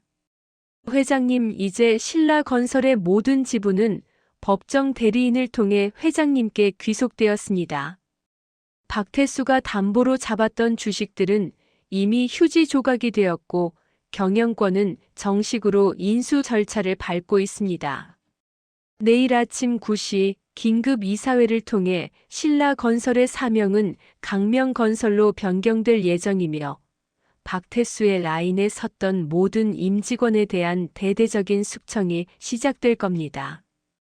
박태수의 흔적은 먼지 한 톨 남기지 않고 지울 준비가 되었습니다.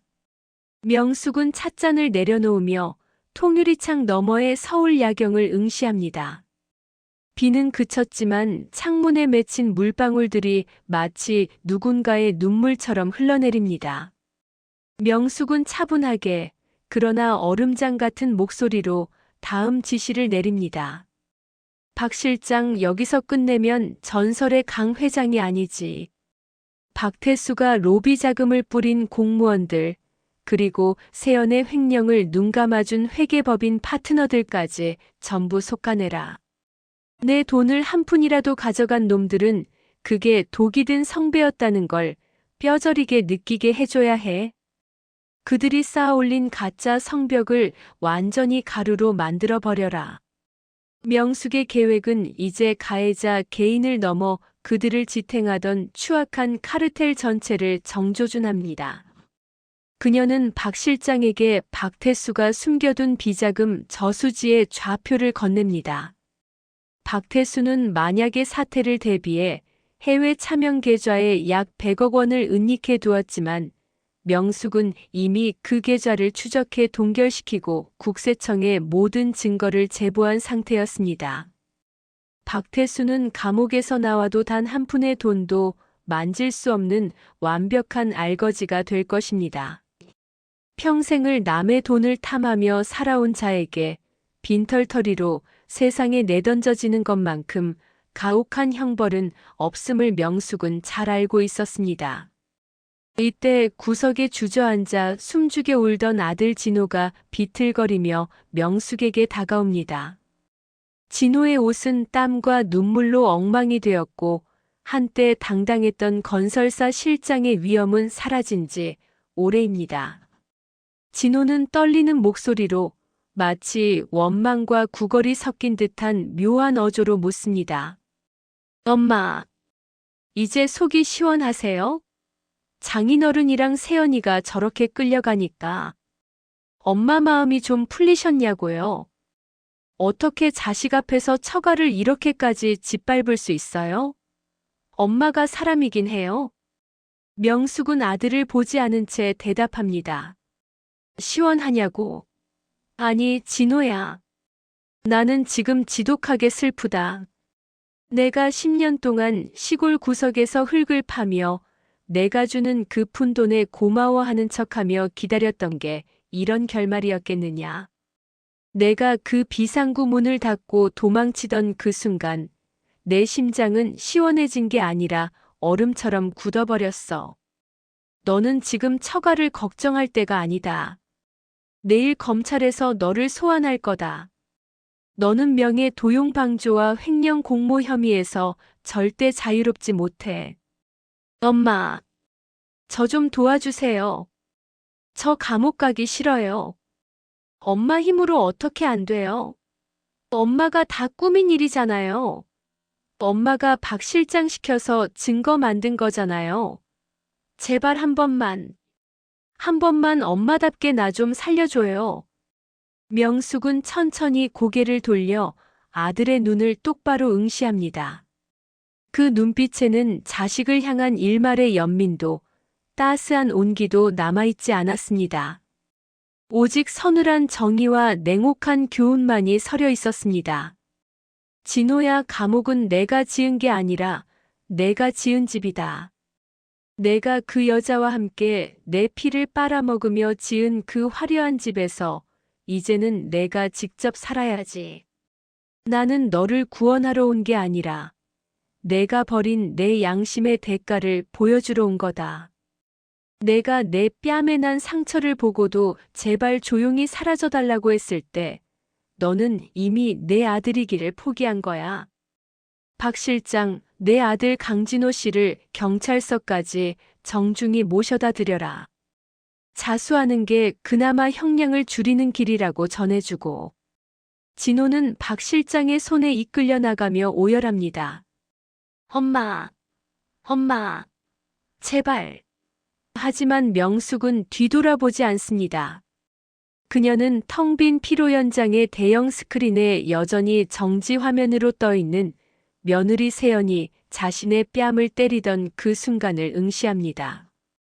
그 핏자국이 얼마나 많은 것을 앗아갔는지, 그리고 그 핏자국이 얼마나 많은 진실을 일깨웠는지 명숙은 다시 한번 새깁니다. 명숙은 주머니에서 낡은 축의금 봉투를 꺼냅니다.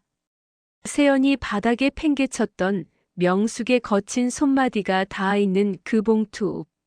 명숙은 테이블 위에 촛불 위에 그 봉투를 천천히 가져다 댑니다. 종이가 타들어가며 불꽃이 명숙의 눈동자에서 일렁입니다. 박 실장, 내일 아침에 여주 집으로 돌아갈 채비를 해라. 텃밭에 심어둔 배추가 얼면 안 되니까. 회장님 정말 이제 다 끝난 겁니까? 아드님까지 저렇게 보내시고 괜찮으시겠습니까? 명숙은 타버린 봉투의 재를 바닥에 흩뿌리며 나직이 대답합니다. 아니, 이제 겨우 청소가 끝났을 뿐이야. 이제 이 무너진 성터 위에 진짜 주인이 누구인지 세상에 알릴 시간이다.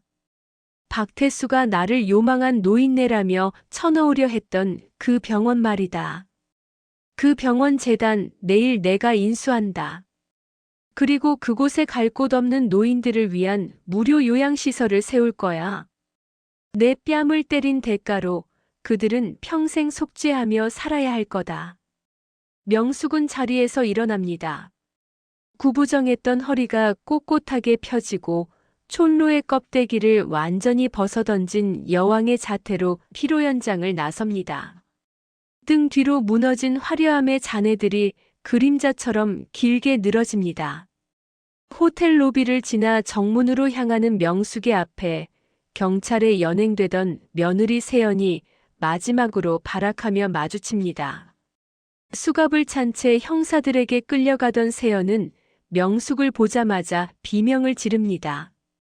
강명숙, 너 죽여버릴 거야. 우리 아빠 회사 다시 내놔. 그 돈 다 내 돈이야. 내 드레스값 물어내라고.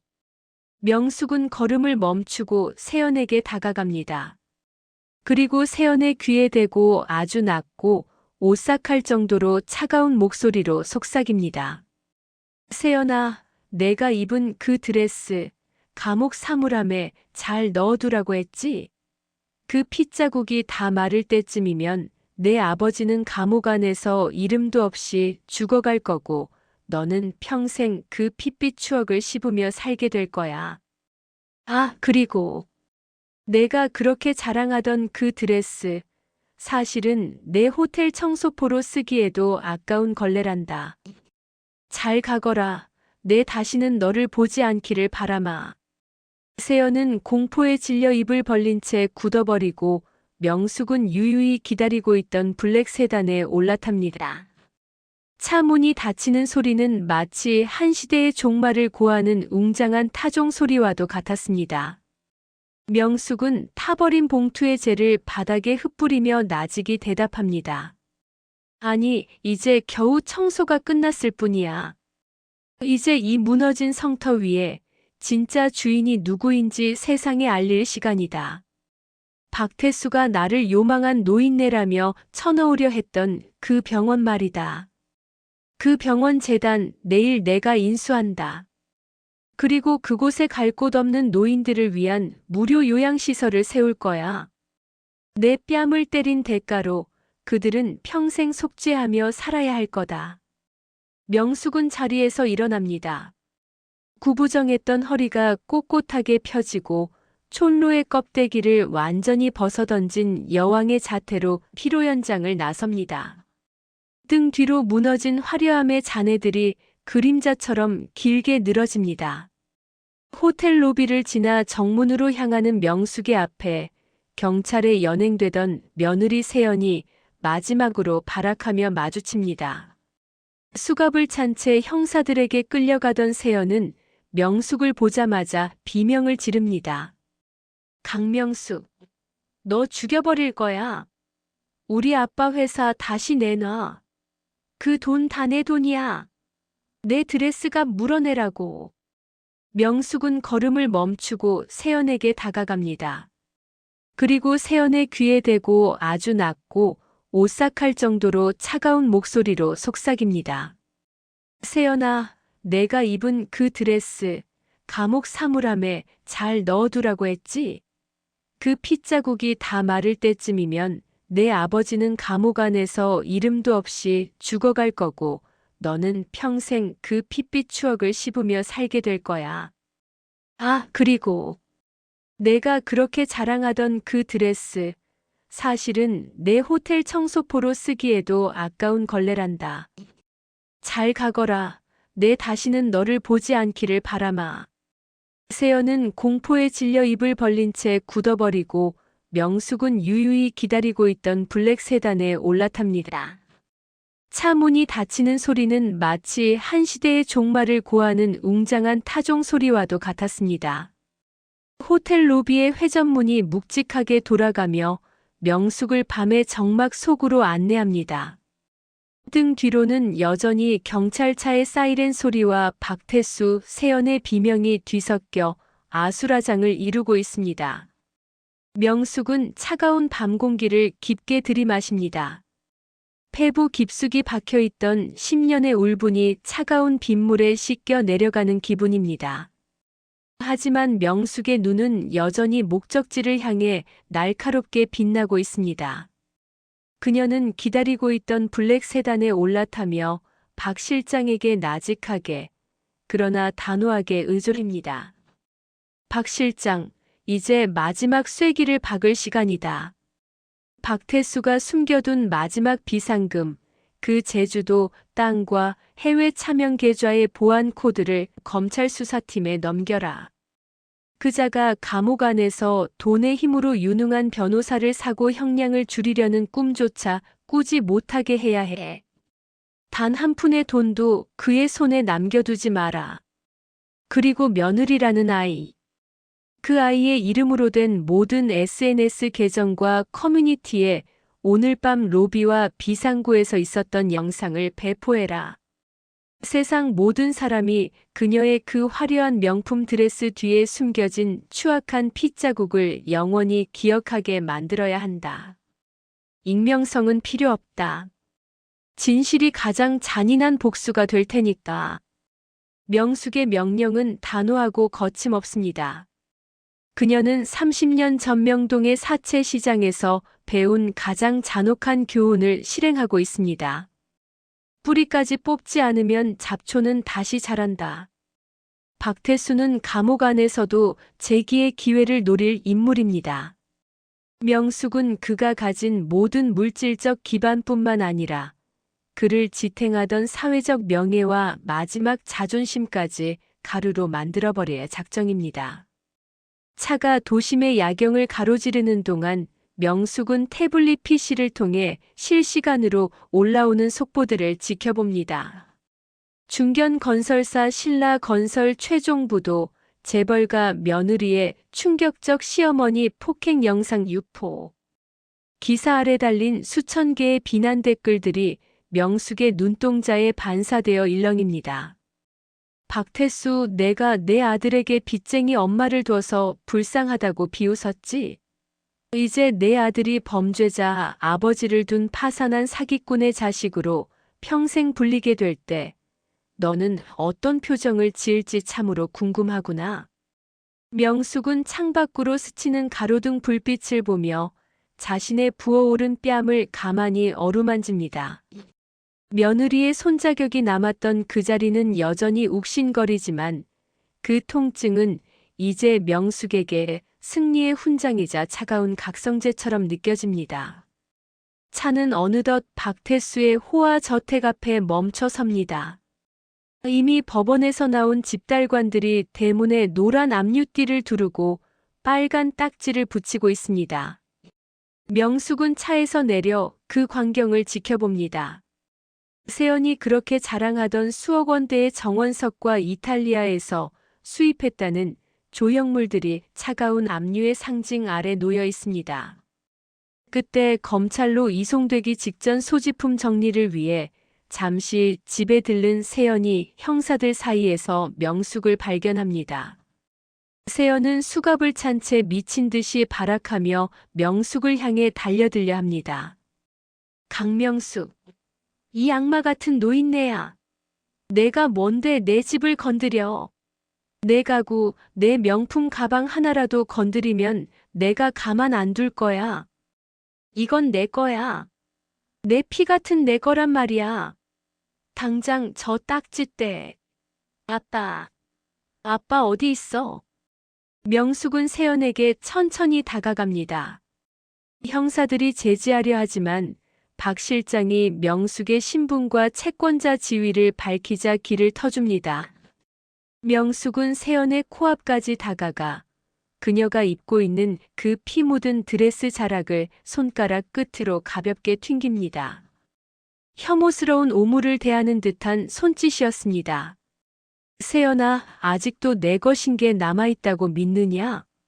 이 집, 이 정원, 그리고 내가 걸친 그 추악한 드레스까지 전부 내 돈으로 지은 내 감옥이란다.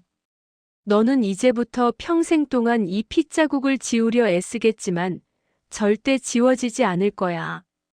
내 영혼에 이미 그 비릿한 탐욕의 냄새가 배어버렸거든. 형사님, 이 여자가 횡령한 금액 중에 저 안의 보석들과 시계들도 포함되어 있으니 단 하나도 놓치지 말고 압수해 주십시오. 저 여자가 숨긴 비자금 장부 위치는 제가 박 실장을 통해 이미 검찰청에 전달했습니다. 세연은 비명을 지르며 바닥에 주저앉습니다. 그녀가 믿었던 화려한 성벽이 한순간에 무너져 내리는 소리가 들리는 듯 했습니다. 명숙은 그녀를 뒤로하고 박 실장에게 마지막 지시를 내립니다. 박 실장, 내일 아침 이 집을 허물어라. 그리고 그 자리에 공원을 세워. 박태수와 박세연의 이름이 이 땅에서 영원히 잊히도록 아주 아름답고 향기로운 꽃들을 심어라. 냄새나는 촌년이라던 내 말이 이제는 향기로운 꽃밭 아래 묻힌 너희의 시체 위에서 피어날 테니까. 아들 진호가 그 광경을 보며 울부짖습니다. 엄마, 제발 그만하세요. 저 사람들도 이제 다 잃었잖아요. 저도 이제 갈 곳이 없다고요. 제발. 명숙은 아들에게 등을 돌린 채 차갑게 대꾸합니다. 진호야, 갈 곳이 왜 없니? 내가 지은 죄의 대가를 치를 교도소가 너를 기다리고 있는데 10년 전 내가 너를 위해 흙을 만지던 그 손을 내가 부끄러워했을 때 너는 이미 내 집을 잃은 거다. 명숙은 통곡하는 아들과 며느리를 비웃듯 우아하게 돌아서 세단에 올라탑니다. 차 문이 닫히는 소리는 마치 한 시대의 종말을 고하는 단호한 사형 집행관의 망치 소리와도 같았습니다. 박 실장이 운전석에서 묻습니다. 회장님, 정말 이제 다 끝난 겁니까? 명숙은 창밖으로 멀어지는 불타는 듯한 허영의 성을 바라보며 나직이 대답합니다. 아니, 이제 겨우 제가 되었을 뿐이야. 이제 위에서 내가 10년 동안 잃어버렸던 내 진짜 이름을 다시 쓸 시간이다. 블랙 세단은 어둠 속으로 유유히 사라지고 박태수의 저택 위에는 차가운 빗줄기만이 쏟아지며 그들의 화려했던 과거를 씻어내리고 있었습니다. 모든 폭풍이 휩쓸고 지나간 지 어느덧 석 달이 흘렀습니다. 서울의 화려한 네온사인과 호텔 로비의 비릿한 향기는 이제 명숙에게 아득한 전생의 기억처럼 느껴집니다. 그녀는 다시 여주의 낡은 농가 주택으로 돌아왔습니다. 하지만 예전처럼 도망치듯 숨어 지내며 자식 눈치를 보던 여주댁의 모습은 더 이상 아닙니다. 그녀는 이제 당당하게 자신의 이름을 내걸고 박태수에게서 인수한 재단을 통해 소외된 노인들을 위한 전문 요양시설 명숙의 집을 운영하며 제2의 인생을 살고 있습니다. 명숙은 안개 자욱한 새벽 공기를 마시며 텃밭으로 나갑니다. 구멍난 고무신 대신 튼튼한 장화를 신었고 올이 풀린 한복 대신 정갈한 면 작업복을 입었습니다. 그녀가 호미를 들고 검은 흙을 파헤치자 알싸하면서도 건강한 흙내음이 코끝을 간지럽힙니다. 명숙은 흙을 만지며 나직이 읊조립니다. 세상에서 가장 정직한 것은 역시 흙이구나. 며느리의 드레스는 피로 얼룩져 걸레가 되었지만 이 흙은 내 피와 눈물을 머금고도 다시 푸른 생명을 틔워내니 말이다. 그때 대문 앞에서 투박한 트럭 한 대가 멈춰 서는 소리가 들립니다. 박 실장의 고급 세단이 아닙니다. 차에서 내린 사람은 아들 진호였습니다. 그는 검찰 조사를 마치고 집행유예 판결을 받은 뒤 명숙이 제안한 마지막 기회에 따라 요양시설의 식자재 납품 기사로 일을 시작했습니다. 진호의 얼굴에서는 예전의 번드르르한 기름기와 비굴한 웃음이 완전히 사라졌습니다. 그 대신 햇볕에 그을린 건강한 피부와 고된 노동의 흔적이 밴 단단한 눈매가 자리 잡았습니다. 엄마, 오늘 새벽 경매시장에서 제일 좋은 배추랑 무 좀 실어 왔어요.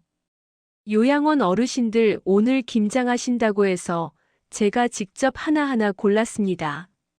진호가 땀을 닦으며 트럭 짐칸에서 묵직한 박스를 내립니다. 명숙은 멀리서 아들의 움직임을 가만히 지켜봅니다.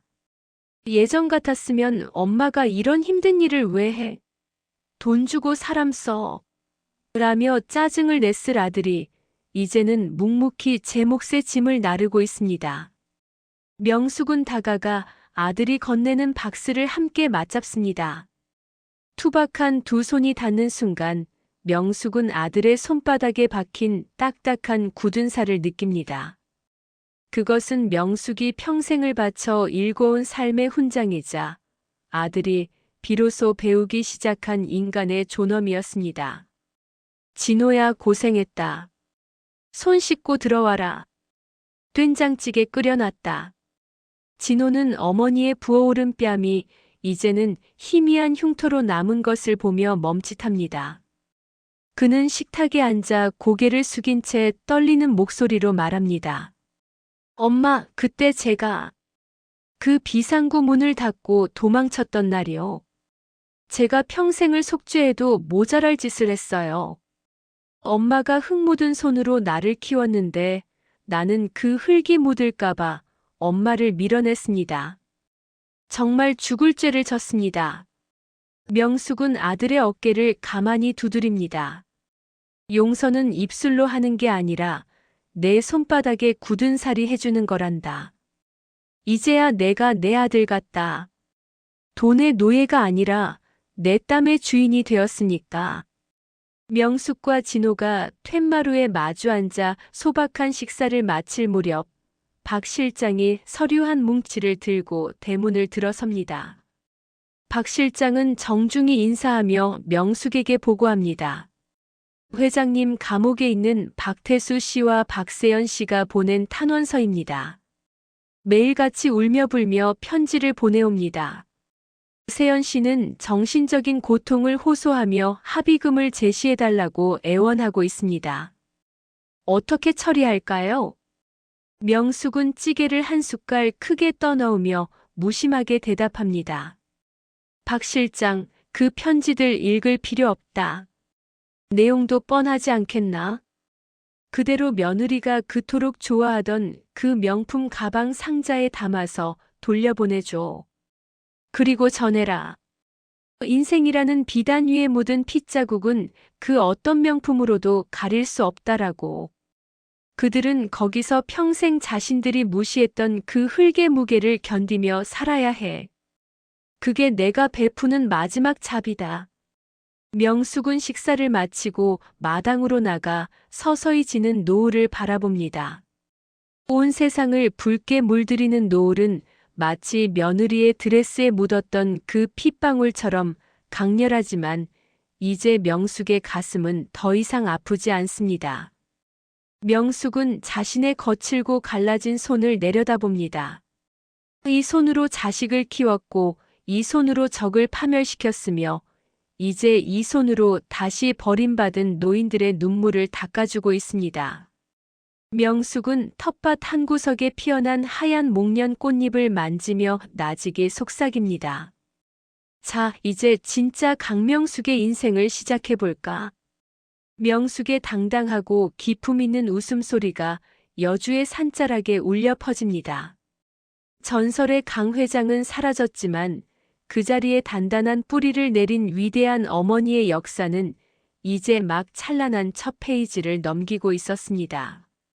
명숙이 방으로 들어가려는데 진호가 텃밭 너머를 보며 묻습니다. 엄마, 저기 텃밭 가장 깊숙한 곳에 심어둔 저 나무는 뭐예요? 다른 꽃들보다 훨씬 정성 들여 가꾸시는 것 같아서요. 명숙은 멈춰 서서 그 나무를 바라봅니다. 그것은 박태수의 저택을 허물고 세운 공원에서 가져온 어린 묘목이었습니다. 명숙은 아들의 눈을 똑바로 보며 미소 짓습니다. 저건 기억이라는 나무란다. 우리가 무엇을 잃었는지 그리고 무엇을 되찾았는지 잊지 않게 해주는 나무지. 진호야, 내일은 저 나무 아래에 내 아버지가 좋아하던 국밥 한 그릇 올려두자꾸나. 이제야 모든 이자가 다 청산된 것 같구나. 진호는 어머니의 뒷모습을 보며 깊게 고개를 숙입니다. 명숙의 농가 주택 위로 쏟아지는 별빛은 세상 그 어떤 호텔의 샹들리에보다 더 영롱하고 따뜻하게 빛나고 있었습니다.